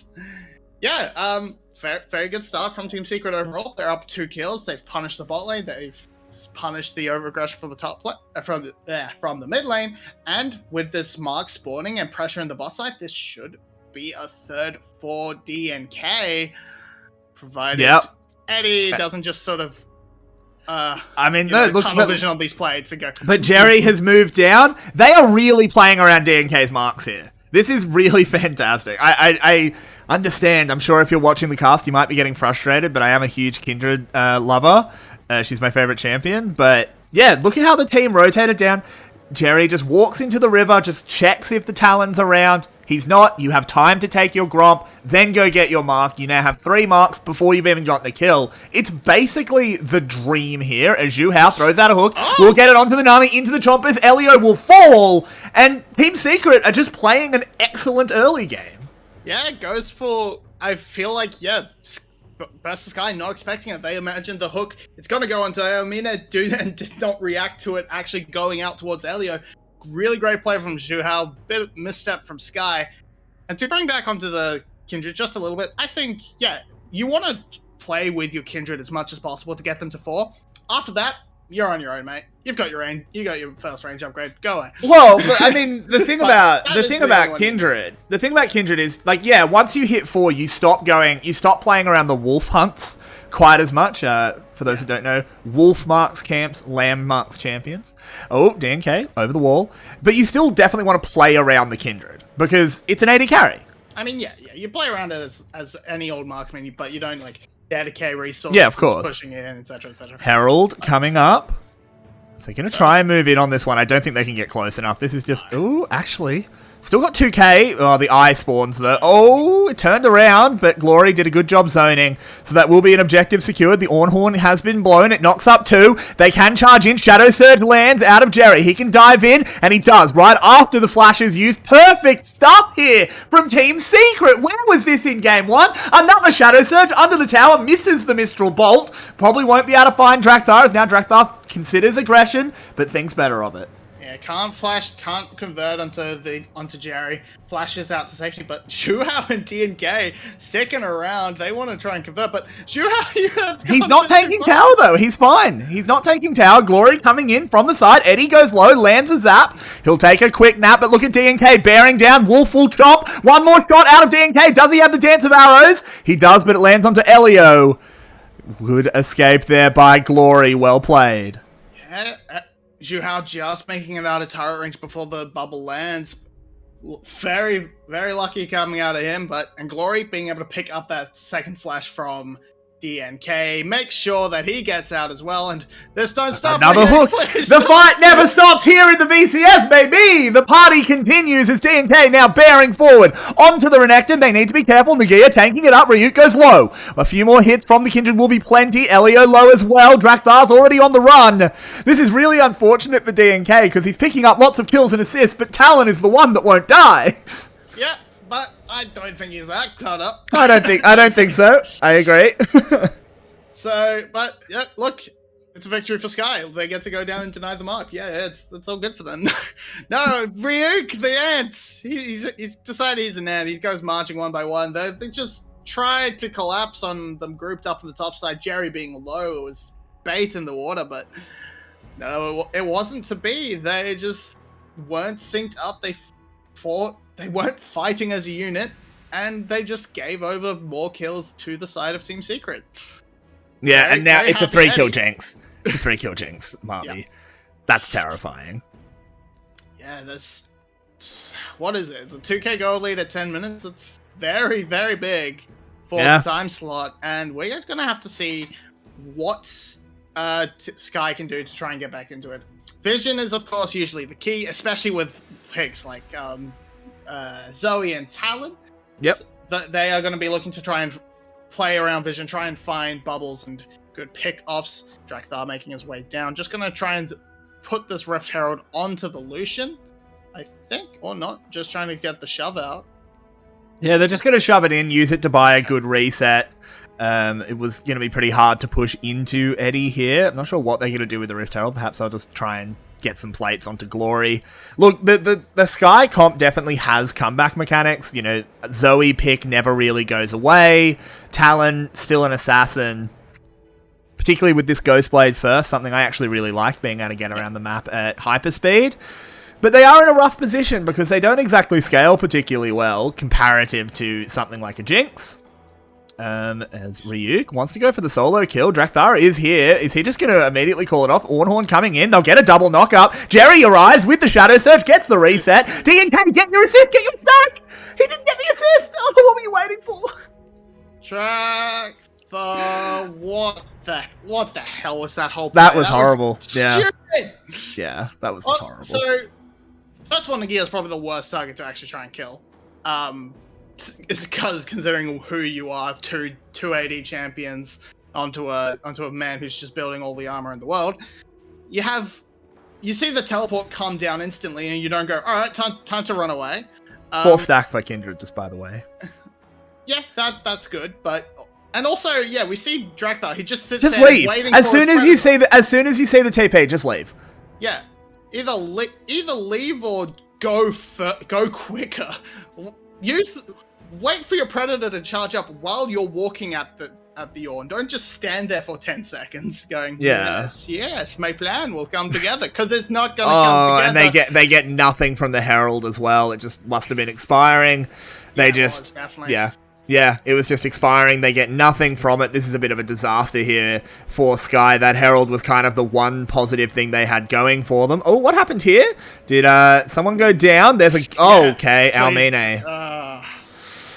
This got a little bit too hypey. Oh no, they got 𝘀𝑺 as well. Lethal Tempo charged up into the Flay. 𝘂𝗏 has been playing excellently on this Thresh. Dragon also claimed for Team Secret.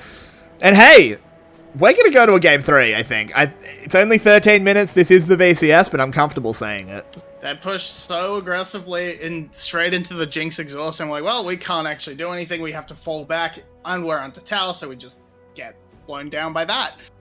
It's looking like a complete shutout from the side of Team Secret so far, and it's looking more and more dire. Objective bounties should be sort of coming into play soonish, so that is an angle for Burst the Sky, as you know, they try to look to maybe create some cross-map plays, trade towers, but as is, they're just Team Secret sort of extending the laning phase. It's been a fairly long one, and now bot lane is in huge trouble. They are in so much trouble here, as a Lantern is there to make sure Eddie is safe, but you know who's not safe? Oh, no. 𝘂𝗏 apparently, but neither are both of the Sky bot laners, as the double kill is claimed by DNK. It wasn't 100% perfect, 𝘂𝗏 obviously having to pay the price, but still doing well. Look how bold DNK is. He knows that there's nothing 𝘀𝗏 can do against the Lamb's Respite.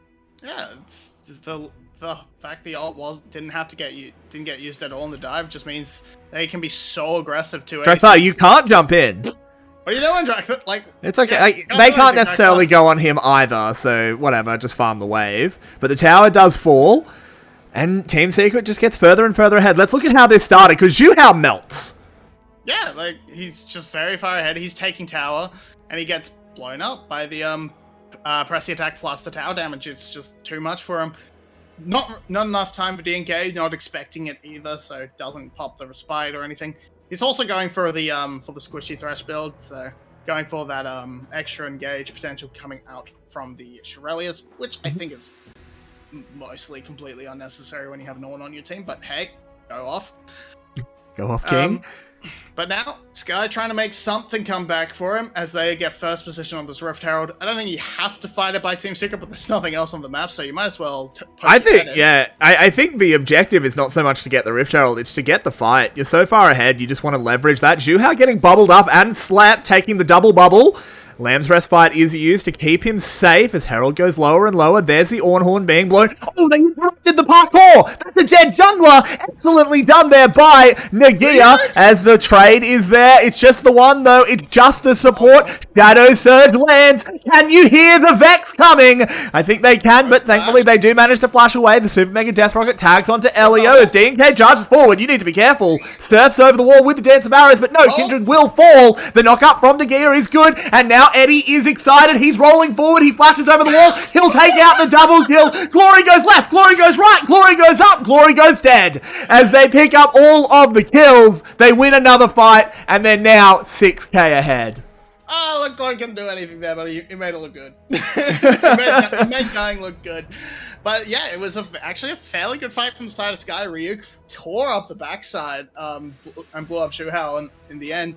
And then they pushed very aggressively. 𝘀𝗏 in a decent position to get some damage down.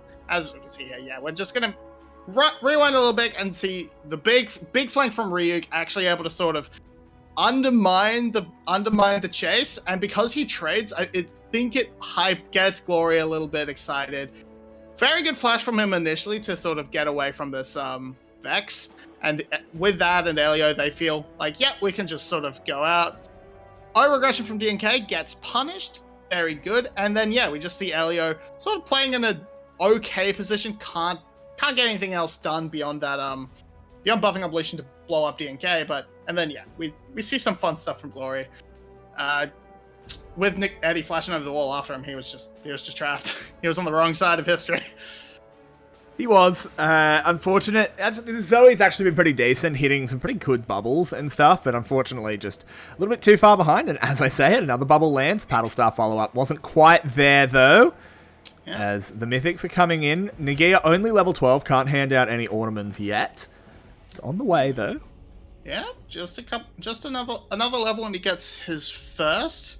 I think and good dodge from 𝘀𝗏, but we see the Rift Herald being dropped was picked up by Team Secret in that whole last engage, and should be what they need to secure this tower, with Jinx being able to crack a lot of damage down, but good pick on Eddie. Yeah, they're going to try to get to Eddie. Where's DNK to drop a respite? It's not up at the moment, but it doesn't matter because he just survives. They turn it around. This is a little bit of wallet diff coming in. Shadow Surge lands as well, getting Vex into the backline. DNK picks up that kill. Easy peasy lemon squeezy, and another Shadow Surge. In she comes to bring the darkness. Misses the Mistral Bolt though. So 𝘀𝗀𝗀 will live to tell the story. Another tower falls, and Team Secret are absolutely dominating game 2. Yeah, you just saw it there. They got the bubble. They got the follow-up. 𝘀𝗀𝗺 dumping straight on top of him. But Exhaust on the side of Eddie himself, so he doesn't have to rely on Xiuhao being in position. Able to completely nullify that pick. They completely turn around the fight. They win it. They get a dragon. They get two turrets in the mid lane. Just complete dominance from the side of Team Secret. 10k gold lead. Dragon's Soul point. Gonna be Mountain as well, which makes this Ornn even more unkillable. But yeah, just jumps on top of Eddie. Xiuhao, perfect there. Can't do anything. Exhaust as well. Xiuhao actually was in position to get the flay down as well, which was a big help. But yeah. To be fair, he's so far down. Yeah, for sure. I just wanted to shout out that Xiuhao has been playing excellently on this Thresh. He has been very, very good. He is a big part of why Team Secret has picked themselves up in the back half of this split. It's not going to be enough to get them to playoffs, almost certainly, but it is enough to make the other teams vying for that 4th spot respect them, as Eddie is approaching 200 CS on Jinx, is 7-0-7, 3 items completed. Yeah, I mean... this is it. This could be it. Yeah, it could be. As 𝘀𝗀𝗺 comes over the wall, they will get that initial shutdown, but he takes so much damage in exchange, and DNK joining the party, wants to go over the wall, gets the Gale Force. Perfect stuff there. That'll be 2 kills for the DNK. Xiuhao absolutely smurfing. As you said, Shadow Surge will land, and Vex rejoins the fight. And yeah, okay, you shut down Eddie, but really, was it worth it? Yeah, no, it was fantastic, but there was just so much follow-up from the side of Team Secret. They couldn't get the exhaust, but Jerry has the CC. Xiuhao had the follow-up. They catch 𝘀𝗀𝗋, they catch 𝘀𝗀𝗋. 𝘀𝗀𝗺 was next to nothing after that first play as well. So with those 3 off the map, instant Baron. Ryu can try and do his best and pick up this turret in the bot side, get some gold back for his team, but I don't even think he's going to be able to do that because this Baron's already dead. Resets can come in. There's teleports. And look, the start is fairly good. It's, there's no exhaust this time, but here they just don't realize Xiuhao and DNK are on the way. They don't have any vision, and they want to stick around for Jerry, but because of the collapse, they get punished. If they just say we got the pick, run, yeah, that's fantastic, perfect, you got the pick. I think it was like kind of hard to get out of there anyway, but yeah, traded 1 for 1, but 1 for 1 at 10k down is. That's true. That's very true. But hey, I mean, they need a lot more 1-for-1s to get back into this game, as they are just so horrendously behind. 11,000 gold at 21 minutes. It would take a true miracle. 2.5 minutes until the dragon. Yeah, that's another hook. Xiuhao heat seeking this game. 𝘀𝗀𝗺. He's gotten the collector against a comp with Ornn. Yeah, that's not good. Yeah, don't do that. Don't do that. That's bad. You can never kill Ornn now. And big fear from Jerry.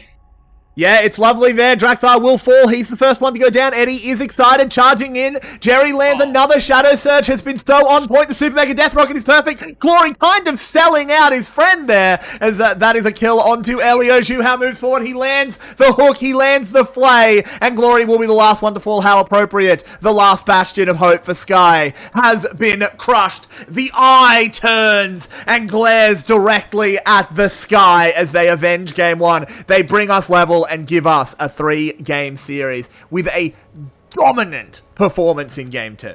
Team Secret took the comp, and they played the early game beautifully around DNK, and they just ran it through. There was very little ability for Skye to actually clap back, and every time they tried something, Team Secret basically responded perfectly.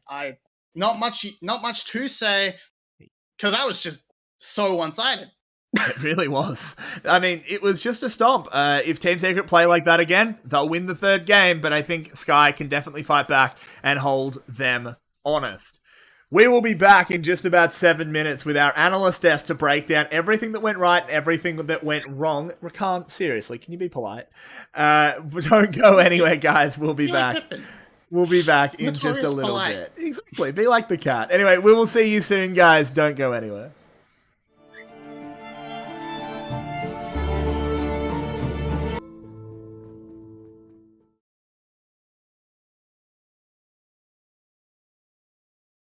And welcome back from that short break. We have a game 3 coming up from Team Secret against Burst the Sky. And yeah, 𝘀𝗶𝗹𝗀 and 𝘀cie still on my side. I think 𝘀𝗶𝗹𝗀 is a little bit also in the Shadow Realm, but we will check that. 𝘀cie, what can you tell us about the game 2 Team Secret absolutely dominating BTS? What is your opinion about the game? Why did they win so hard? I think I need to apologize to Nagia, first of all, because I was doubting the on pick a little bit. I wanted to see him on Jace or Cannon or some other delusional picks he could have picked. But they picked a very well-rounded team comp. Rebel even called it a somewhat 𝘀𝗀 team comp, even with the Vex coming in. Also, Jerry coming for Parker was a very nice redemption for him because Parker played the recent games and looked more okayish. Just now, his first game was looking not so okay, and Jerry definitely showed up on the Vex, got the solo kill onto 𝘀𝗀, who just smurfed in the first game. And they also played so well around the Kindred, it just worked like clockwork. Wonderful. And 𝘀𝗶𝗹𝗀, asking you a little bit about BTS. They were really, like, it was really hard to watch because in the 50 minutes, I think it was like 15 kills for Team Secret and 1 kill just for BTS. Why didn't they manage to come back? Like, they tried, but it didn't work. What is your opinion? Why didn't come BTS back? So one of the biggest things is that composition wasn't really designed to be playing from behind. When you've got a Talon jungle, you are not going to scale very well inside of the game, let alone with things like Renekton. On top of that, the Lucian Nami is very powerful when it's combined, but that also seemed to fall behind in the early game. In fact, one of the biggest aspects of that was nothing that was supposed to go right for them during the course of that game went right for them during the course of that game. It felt like every position was losing. Drakthar had nowhere to go in terms of ganking because it felt like every lane was already on a back foot before he even arrived. The only place that had even a little bit of presence was kind of Glory on the Zoe, but even that was getting bullied in the earlier stages by Jerry. It was a stage of, there was a lot of comfort there, but it didn't look like a comfortable composition. If you were to take off the nameplates and you were like, wow, this composition is really horrible, you see that it's BTS playing and you're like, okay, what happened? Why is it that this team composition fell to complete pieces? The one aspect of that's okay is like, okay, that's an early game composition. They lost early on. Maybe they could chalk it up to just, they didn't really have a lot of insurance. But if they're going to draft like that, they need to have some sort of way to actually turn around in the early stages. Yeah, and we talked in the pick and ban phase that both teams have, like, as you just mentioned, 𝘀𝗶𝗹𝗀, their comfort picks or their comfort compositions.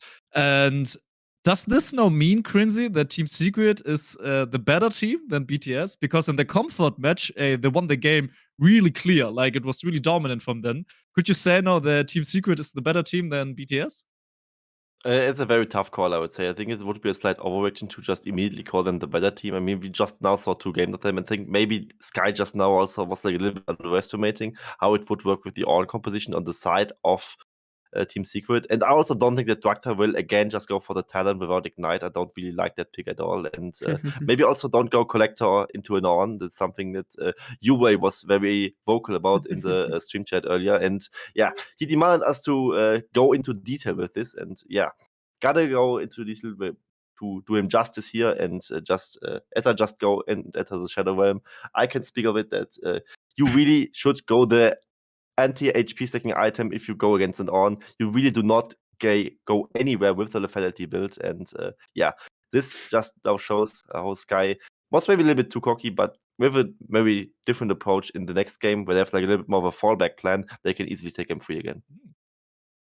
Yeah, especially this is an important game for Team Secret and also BTS. We just talked at the start of the stream about the playoffs and maybe hitting the 4th spot. And for Team Secret, it's still not over. They can still manage it, but they definitely need to win this 3rd game. And 𝘀𝗶𝗹𝗀, we saw a lot of crazy things in the pick and ban phase. We saw 𝘀𝐿usion top lane and now a lot of comfort picks. Do you know that, or do you think that the teams will now pick something completely different in the third game? Maybe they prepared something, or will we see again comfort against comfort?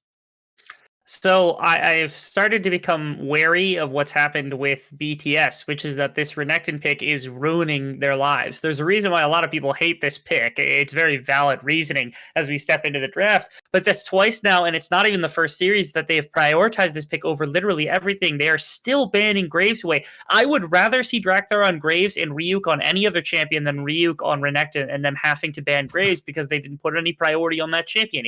It's Drakthar's champion versus Ryuk, who even on the Renekton, I mean, yes, he's perhaps just like hoisting himself up, making sure he's propped up from the rest of his champion pool, which just isn't there. But I mean, if I were Team Secret, I would ban the Renekton and just kick that right out from under him. And all of a sudden, I mean, 𝘁𝗀𝗋 has been running all over him this series, and that means that their entire drafting strategy appears to go out the window.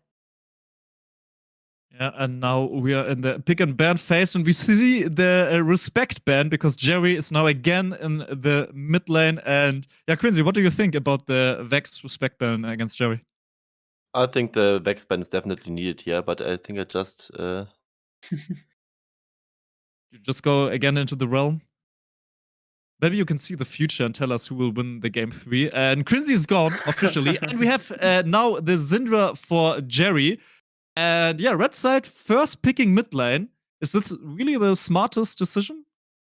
I'm not in love with the decision to be one Syndra, as long as 𝘀𝗀'ie's got something in the champion pool that punishes it, because there's not only mages that like are just able to beat it out, but also if there's more interesting picks and things that you want, there's plenty of stuff that can come about. I am excruciatingly upset that this is coming through, only because I mean, you get Camille with Ryuk, that's okay. You've left Renekton up, you've left up picks that can potentially counter it, like the Jax and things like that 𝘁𝗍𝗍 have shown in the past, which is a problem.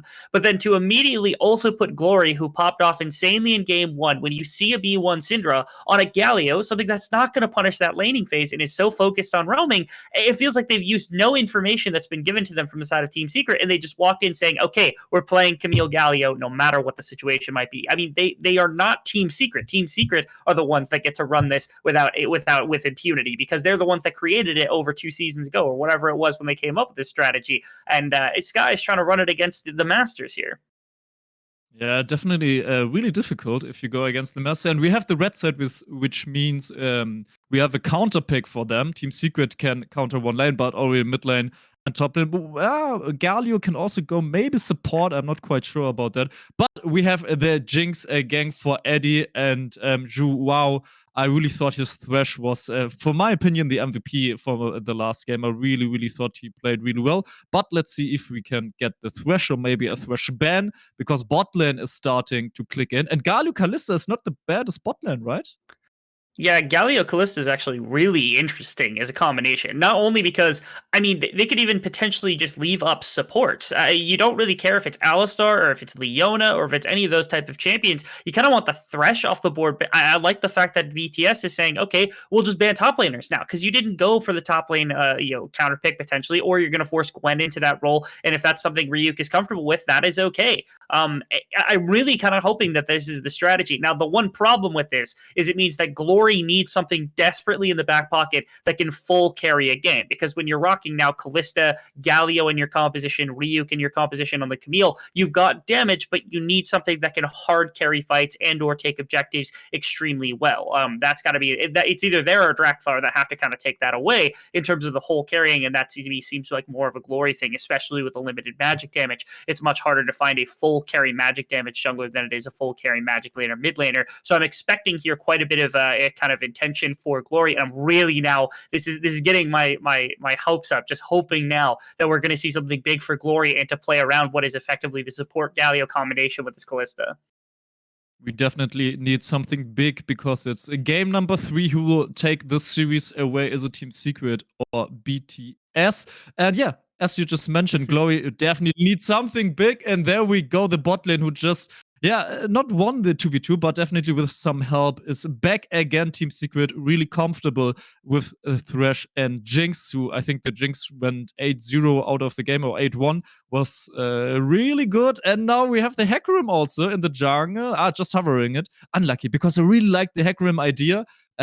Assassin, I don't know. Do you really need more damage when you have Syndra and 𝘀𝗀𝗋𝗀? I think the engage would be better. Okay, they end up on the 𝘂𝑠ix, which is a little mildly infuriating, just because I think Jarvan would make a lot more sense. Although, with a composition like this, I don't think it's completely abnormal. It doesn't even matter what I was about to say, because BTS decides to completely throw everything to the wind and go for the Blitzcrank. Now, it is a little bit of mind game that I can appreciate, because they say, okay, we're going to pick 𝘂𝑠𝗀, we're going to pick Galio. We think that bot lane's going down there. And then the side of Team Secret, they say, okay, we ban Alistar, we ban Rell, and then they immediately go for the 𝘀𝑟𝑒sh, because then they're saying, okay, there's no action that can be brought about from the 𝘂𝑠𝗀 and the Galio combination if the 𝘀𝑟Esh is down here without their ultimate. So the early game, once again, really, really useful for the 𝘀𝗀𝗋. So instead, it's another pivot where BTS says, okay, never mind that. We're going to go for the Blitzcrank. We're going to counter your 𝘀𝑟Esh. We're going to attack your bot lane, and our mid lane is just going to be thrown to the side and locked in Galio jail. And I hope 𝘀𝗀𝗋𝗀 is back again at the desk, coming back from the Shadow Realm. 𝘀𝗀𝗋𝗀𝗀, we now see the draft. And what is your opinion about 𝘀𝑎𝑖 or BTS draft? And especially, what do you think about the Blitzcrank? I like the blitzing, actually. It actually puts like the foot down on the early game for the side of... No. Oh, I think we lost him. No. Yeah, 𝘀𝗀𝗋𝗀𝗋 again. I think it's nice. that we have a late game fall game. I have a delay, I think. Just continue. Yeah, it's okay now. They don't have a late game fallback player aside from the Camille going like absolutely unstoppable side laner here. And she's also countered by the Gwen, so that's also far from ideal for the side of versus 𝘀𝗀𝗋𝗀. So I think, despite the Syndra pick, which I usually do not like either, I think Team Secret has a slight edge here, because their bot lane also stabilizes if they don't get absolutely smashed in the early game. Their mid laner is going okay, and I think top lane also just outscales. So I really like what Team Secret has here. On the side of versus 𝘀𝗀𝗋𝗀, I also would have preferred the Jarvan, which was also available for them instead of the Lee Sin, to at least go full Camille, Jarvan, Galio, Death Cage here, and they kind of went with a half measure there, and I dislike that a lot. 𝘀𝗏𝗋, we just heard from 𝘀𝗀𝗋𝗀 that he favorites a little bit more Team Secret. What are your final thoughts? Who will take this away?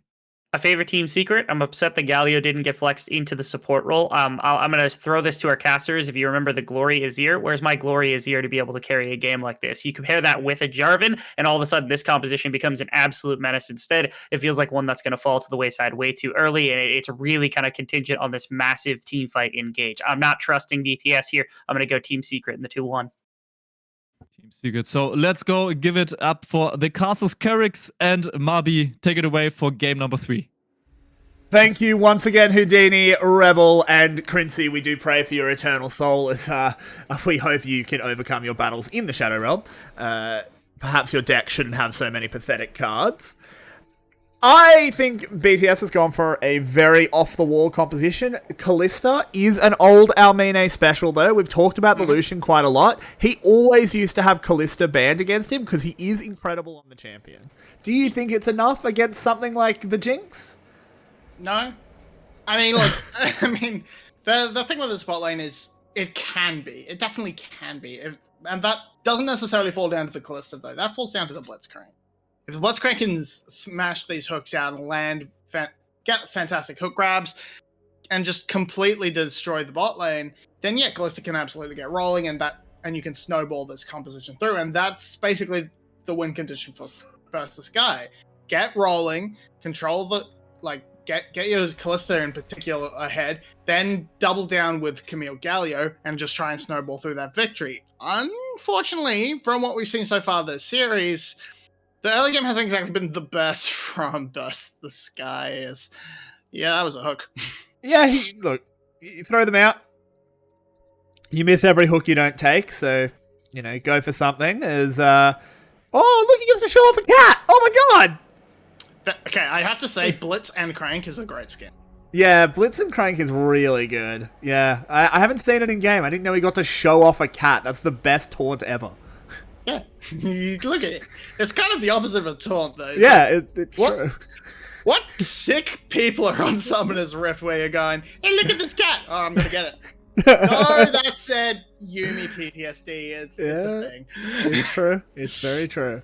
As 𝘀cie does have this first push up on the top side, trying to punish Ryuk. Ryuk not having the best series of his life. I agree with our analysts, and I'm very happy to see him off the Renekton.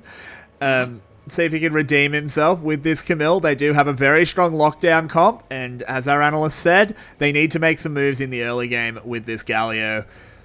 Because Team Secret, if this game just goes quietly, it's hard to look past a Jinx. Yeah, it's gonna... Oh, there's an engage. Yeah, that's a huge engage coming in as it's a hook, as 𝘀𝗏 takes a lot of damage, and that one minion. Get down, Mr. President. That spear had landed as well. It might have been lights out for 𝘀𝗏, but yeah. Small miss from Amina, but still a lot of damage down. Ignite blown for the side of Burst the Sky. Didn't actually get a summoner spell out of Team Secret, though, not having to force 𝘀𝗏's flash. It's sort of a big win from them, but it's still a lot of pressure down from Sky. Gonna back off now, no mana left, and walking away with comfortable lead of 10 CS. Bit of pressure down as well. And look at the swords. Oh, no, never mind. Man should have bought more swords. Yeah, man should have bought more sword equal more kill. Exactly. More sword is more cut. But instead he's going to be watching One Piece. Men say one sword not enough. Go for 3. Okay, I'll take your word for it. As we do have the Vamp Scepter picked up for 𝘀ista, is in a very strong position. Eddie and 𝘀𝗏, though, will be able to turn it around, get a good recall of their own, though they are a little bit behind. Was on vision. Oh, yeah, he's on the walk, though. That's a womp womp. Bit of a letdown, but good stuff from it, Jerry. Not sort of backing off on instinct, not reflexively trying to head back to tower. So yeah. Elio misses the hook. Predicted something, didn't happen. Fair play. Yeah, look, it doesn't really matter. He was roaming when he had nothing to do with bot lane anyway. You may as well go have a pot shot. It doesn't hit, whatever. It's hardly going to decide the game. As a TP will come in, Jerry heading back to the mid lane here on this Syndra. As we look back towards the bot lane. As, yeah, it's just, look, Team Secret, ideally, Team Secret sees absolutely no kills happen in this bot lane. They just want to farm and scale. Yep. Pretty much kind of the same as last game in terms of the bot lane matchup. Jinx and Thresh are just happy to ride this one out, and as long as nothing bad happens, it's good for them. If they get a kill, even better. But the pressure is on our Amina and Elio to actually get things going. Now 𝘀rie does have that level 6, but can't quite get the push up against the Syndra, not yet anyway. So at this point in time, Jerry's still going to be able to keep 𝘀rie very comfortably locked onto tower, but the access to the ult in general leaves this bot lane open to be take this dragon, because he can always respond. He can respond and give up a wave if he wants to. So very good play. It gets them off to a smallish lead in terms of 200 gold for a dragon. Yeah, I'd favor the dragon at this point, just on stats alone. Yeah, plus, building up your stacking dragons. Yeah, this is fine. For BTS, I actually think both teams kind of come out kind of what they want. Team Secret don't want to fight 𝘀ista Thresh and 𝘀ista Thresh Galio around the first dragon. This is just sort of how the game is meant to go based on the drafts, as a little bit of a dive is being set up onto Ryuk. The adaptive defenses being down means that this is possible. 𝘀cie with that up is incredibly dangerous to dive. The wave hits the tower, but I think they're just going to call this off. Yeah, having Ignite and the ultimate does make Ryuk a very difficult target to dive. With the wave gone, yeah, I think DK is just kind of waiting for Krugs. Gonna grab those, and that's gonna be traded off of the red buff, basically. They might spot it here if a ward gets put down by Drakthar. There's nothing Drakthar can do, though. Ryuk did back, so he might get some of the Kruglings, but this Kha'Zix will evacuate. Absolutely no problem. Move over as his buffs, his topside jungle is beginning to spawn. He's actually just going to take the recall. But yeah, this is a totally fine passage of play here for Team Secret, as the gold is back to level, and they are just continuing the smooth sailing through the early game. But 20 seconds away from Rift Herald, that's where we probably see our first action. Yeah, and 𝘀𝗀𝗺 didn't really lose anything there. Like, he lost the big Krug, which is most of the experience, but it's not most of the gold. The very small Kruglets hold pretty much the majority of the gold in that camp, so he walks away fairly, completely fine with that. And they now have control over this Rift Herald, so now we get to see if this is where 𝘀𝗀𝗺 can actually break open the map, try and make something happen. Yeah, look, I think they'll get this Rift Herald, so they are getting, what they want out of this. They're getting this early game lead. Ryuk moving in, trying to zone DNK, used the ultimate well, but now gets locked up by 𝘀𝗀𝗺. This is a lot of trouble for 𝘁𝗂𝗋. That's going to be first blood taken down. The needlework. It's a lovely stun by Jerry, but look at Galio flying in over the top. 𝘁cie needs to make something happen. He just can't. I was going to say, Team Secret, just let this one go. Like, yes, you fall behind 800 gold in the early game. Who cares? It doesn't matter. That's what Sky's comp does. But instead, they decide to force and lose 2 kills for nothing. Yeah, DNK getting a little bit caught out as he pokes his head in. It's bad, but somewhat forgivable. 𝘁cie going in so far ahead of the rest of his team while there's 4 members here. You see, he's just completely dead. You need to evacuate as soon as that Scout of the Week comes down. You needed to book it faster and just wasn't able to happen. Good hook from Elio to make sure 𝘁cie's escape route is completely cut off. But of course, not having flash means, oh god! Oh, that's a lovely hook onto Eddie. He can't click the lantern. He's just dead. Well done, Elio. Yeah, fantastic hook. Didn't even actually have to drop a ward. He just plopped his big old body on it, and then there was no way out for Jinx. Didn't even bother to try to flash. Knew he was dead. Good start for the side of 𝘀𝗀𝗺, and it's Elio, baby. He's got 3 out of 3 kill participation. Yeah, he's playing really well. See if 𝘂𝗀𝗺 can try and get something back. Not gonna happen. It seems like his 𝘀𝗀𝗺 evacuates. I mean, to be fair, so 𝘂𝗀𝗺 also has 100% kill participation on his team. 0 of 0 is still 100%, right? That's how maths works. As sure. Look, 𝘀𝗀𝗺's going to do that. That's going to happen every now and then. Obviously, if you're Team Secret, you want it to happen as little as possible, but okay, whatever. He hits a crazy hook over the wall. The 𝘁𝗁𝗺 is very far ahead. This game is by no means over, though. This is still a scaling comp from TS. They just need to chill out and just... This is something VCS teams struggle with. They just need to accept that they're not in control, as 𝘀𝗀𝗺 does well. It's a kick. It's a... Oh, my word, he lives. Good flash. Flashes out of the what you would call it, the cripple. Yep. And it just it completely denies it. It denies the kill. Bit of a flub flash from 𝘀𝗀𝗺. I just wanted to get the extra damage from the TP kick. coming so in. They're jumping forward. Can they actually land a stun? They absolutely can, but he's protected by the taunt, but you can't taunt the orbs. As down goes 𝘀𝗀𝗺. 𝘀𝗀𝗺 gets ignited, goes low as well, but they don't want to mess with a 𝘁𝗀𝗺 for too long under tower. Well played there by Team Secret as they fire back. Yeah, can't quite get out from there. Not having that flash does end up biting 𝘀𝗀𝗺, and 𝘀𝗀𝗺, he just makes it out. Wow, he went incredibly low. But that does secure the Infernal Drake for Team Secret, and that is the opposite of what Sky really wanted. Sky needed that to keep this going, and with a Chemtech, that would have been a fantastic win condition for them. Yeah, just Predator able to do it. You can't do anything. Play. Stops the 𝘀𝗀𝗺's taunt stops the DNK sentry, but the ultimate from Jerry's still gonna come out. Just great play from this Marby, we have to confront a reality.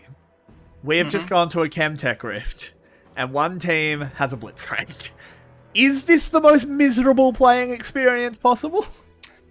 No, because one team could have a Rengar and then be forced to play on this Rift. True. But, I mean, 𝘁𝗀𝗺 makes 5 people sad. The Rengar just makes himself sad. I think Rengar being on your team on this Rift Rengar makes the rest of his team sad as well. But anyway, that's neither here nor there. We have a 𝘁𝗀𝗺.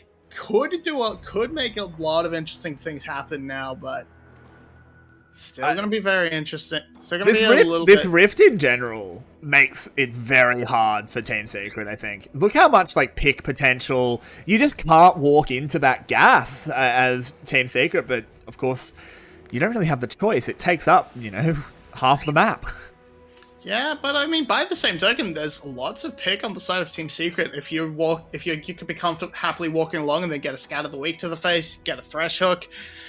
It's not quite the same level, but it's like, especially if you bring a buddy to make sure DNK doesn't get to do DNK things. But yeah, it's a very, very dangerous rift to go a walk in, and you need to invest in your vision for sure.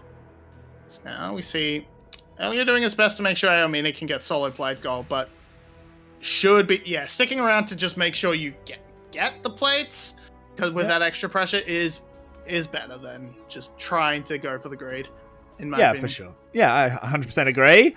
As 𝘀𝗻𝗄 is still doing well on this 𝘀𝗀, has the 20 CS lead, does some good damage onto Eddie as well. I do need to see him sort of move around, try and activate him in fights, get the ballista going. Ooh, that was very close, 𝘀𝗀𝗋.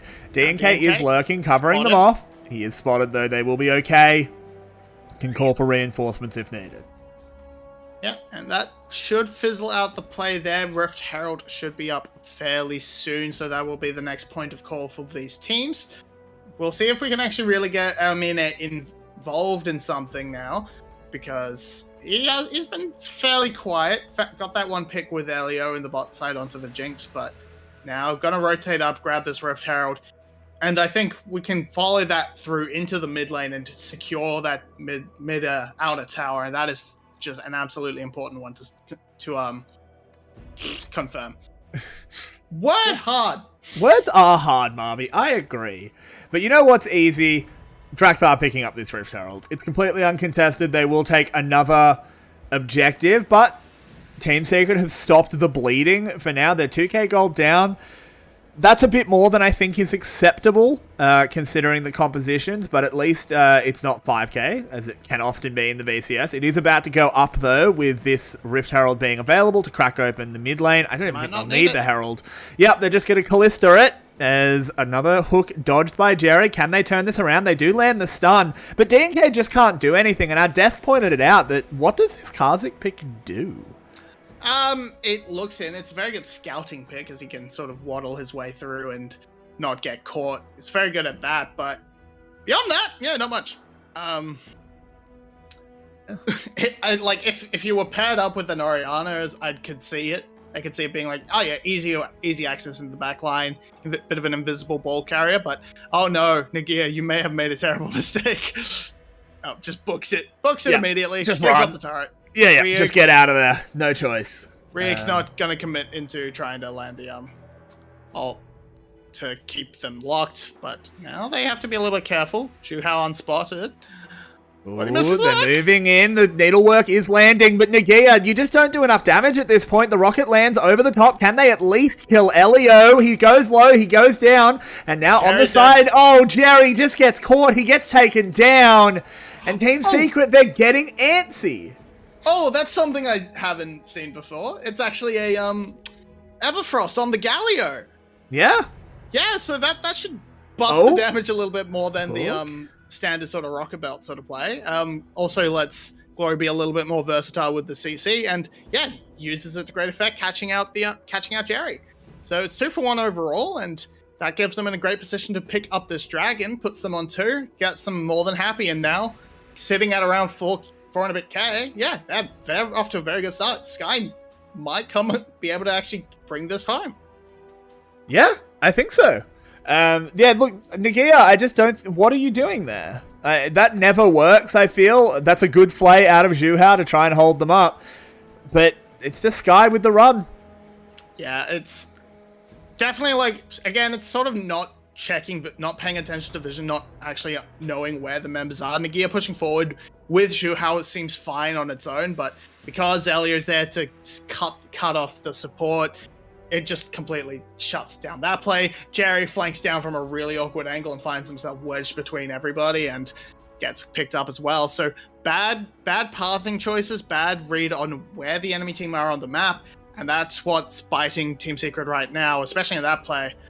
Now, we're going to have to see where they actually manage to find their way back in, because, as mentioned, it's really hard to sort of push in and be the sort of team that takes full advantage of the camouflage zones when you're the weaker team. Because, sure, you can maybe find a pick in a sort of 1v2 situation like this, but it's not going to work. It's not going to do much. 𝘀𝗰𝗶𝗹𝘀. Hook shot is a good spell, Marby. Yep. Gets on out of there. We continue to really wonder what the 𝘁𝗃 is really for. It's not worked out so far. Maybe he can evolve some wings, have a pop-off team fight later on, but it's tricky. Yeah, it's tricky and not in the fun run DMC kind of way, but we gotta see it. Now we're seeing 𝘀𝗃 onto the top side. 𝘀𝗀 looking to join him. Maybe we see another play made onto 𝘁cie, but with this gap in this mid lane, it should be a fair amount of damage down. I mean, it can't get too close. But with Jerry. Oh, the hook lands. That looked a bit janky there. He is going to go gold, though, but look at the 𝘁𝗃 bailing his support out. That's going to be an easy kill onto Jerry. And 𝘀𝗃 putting the boot to Team Secret. Absolutely rejects them. Knocks up 3. Just perfect play there. And BTS continues to catapult themselves further and further and further ahead. The 𝘁𝗀 teleport as well to confirm the pick onto Jerry. This should lock up this tower as well. Surprised, not very many towers taken down this game from Burst the Sky, but they have taken crucial ones. It's outer in the mid lane and the bot lane. The inner tower in the mid lane, they should still be able to keep this deep vision down like they have on the top side, just through these small tower picks, because they're getting the important ones. And that's sus. Eternal Blitzcrank hooks. But this is the real thing to watch as he moves in, flash, and bang! Gets all 3! And you can't win a fight when 𝘁𝗀 does that. Yeah, fantastic.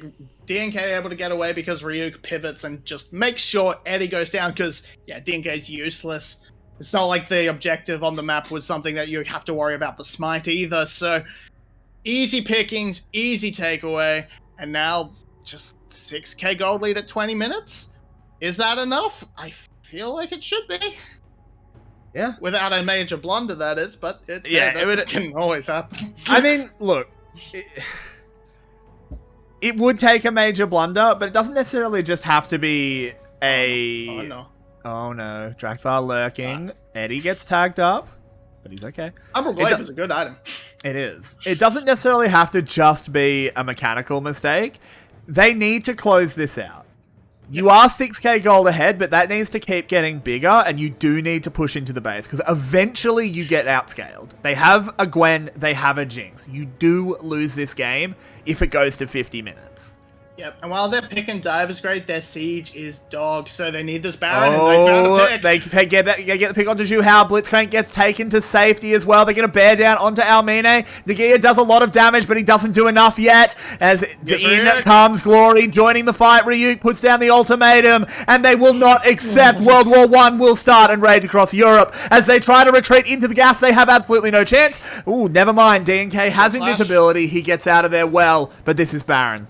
Yeah, catching on to DNK there with the Everfrost forces the flash out and pushes them right back off. So Baron is an easy picking.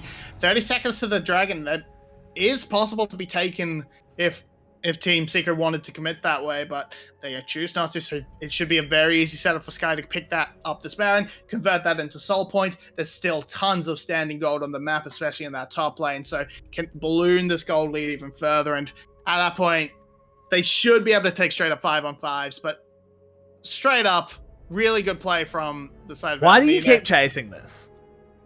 You feel like you still have the numbers advantage even with the kill, but the re-engage, like the collapse is so strong that it is a major mistake, but you feel the desperation, you feel we can do this, we still have numbers. They can't stop Gwen, but they could stop the rest of the team, and with Gwen isolated, she's not able to do the job. Yeah. DK will move in. I mean, look, I don't want to harp on him too much, but this 𝘁𝗃 has done nothing. Yeah. 𝘁𝗀 𝘀𝗋𝗋 is going to be very happy at how this 𝘁𝗃 has gone this game, as it is cleaned up by a much better jungler in the form of that Lee Sin. 𝘁𝗍𝗃 will get taunted, will get taken down. There is no way for Gwen to survive this one, and she is sent back to the Shadow Isles. Interesting that they choose to give the kills over to 𝘀𝗀. Just boost this fella ahead. 𝘀𝗀𝗋 thinks he's got enough with the Everfrost and the Zhonya's combination, but yeah, lots of gold being picked up. They pick up 2 kills. They pick up a tower in the bot lane. They're going to pick up one in the top lane. It's ballooned the gold even further ahead, about 9k at the moment. The hook does not land, but we have Ryuk free time in this bot side as Camille.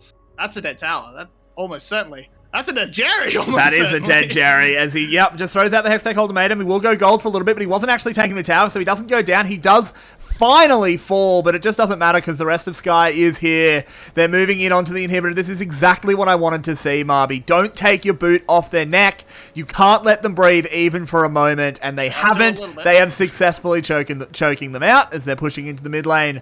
They might reset for now as they don't want to mess with 𝘁𝗍𝗃 too much. But with them overextending just a bit, 𝘁𝗍𝗃 could be in trouble. 𝘀𝗀𝗋 goes gold. Can they reinforce and actually save him? No, they can't. It's now a 5v3. This could be where it all turns as Team Secret are going to pick up this fight. With 𝘁𝗍𝗃 going low, Jinx has gone down. Flash forward. 𝘁𝗍𝗃, he's been a little bit bored on this 𝘁𝗋𝗃 as now they're going to move on forward. 𝘀𝗀 hunting out DNK. He wants to show that he is the best jungler on the Rift, and it looked like it might be a fight for Team Secret to win, but it all goes wrong. The Nexus towers begin to fall, and Skye are here. They have taken down Team Secret. What a fantastic game 3 out of them. They identified exactly what their composition needed to do and did not stray from that game plan, and they lock up this series. The playoffs dream is still alive.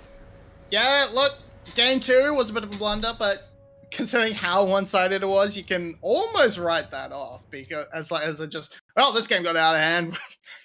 Nothing you can do. Think it happens, but look, they came together beautifully in game 3.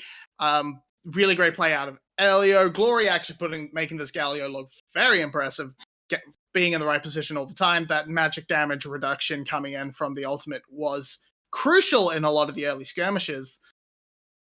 Yeah, really well played. Not much else to say. It all came together. It certainly did, and to break down every little bit that went so right for Skye and every little bit that went so wrong for Team Secret, I'm going to give it back over to Houdini, Rebel, and 𝘀𝗀𝗃 to break it all down on the VCS English analyst desk. Don't go anywhere. You want to watch what they have to say. Thank you a lot, 𝘀𝗃 and 𝘁𝗶𝗶, for this wonderful cast. What an insane third game we had here. It was it was a little bit sweating at the end. Rebel Fox, how did you feel about the game? What are your thoughts? You first.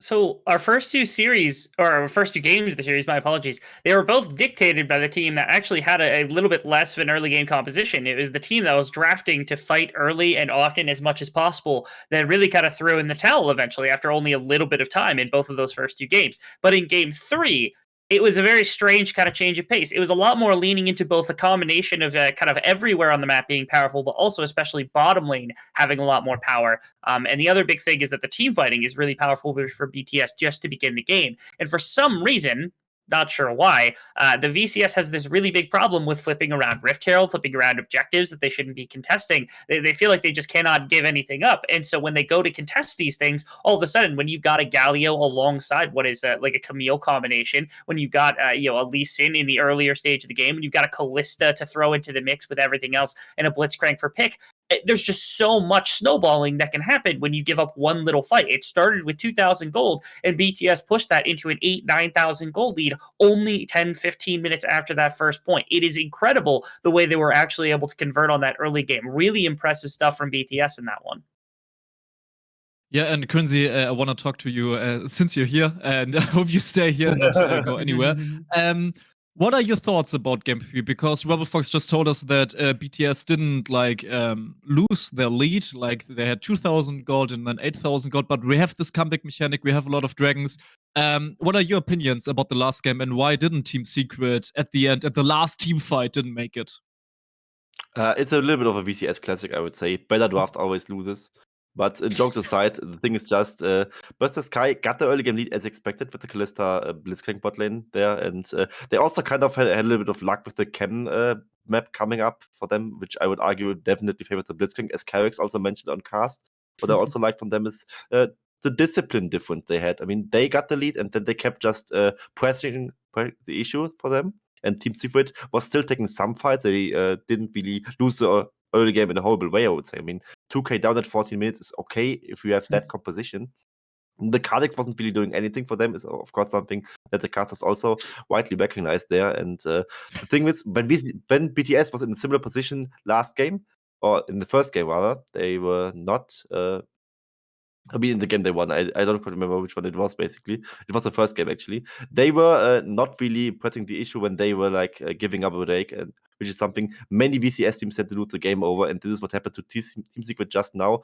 And this kind of cements for me why Team Secret is not in the race for playoffs, and BTS still is.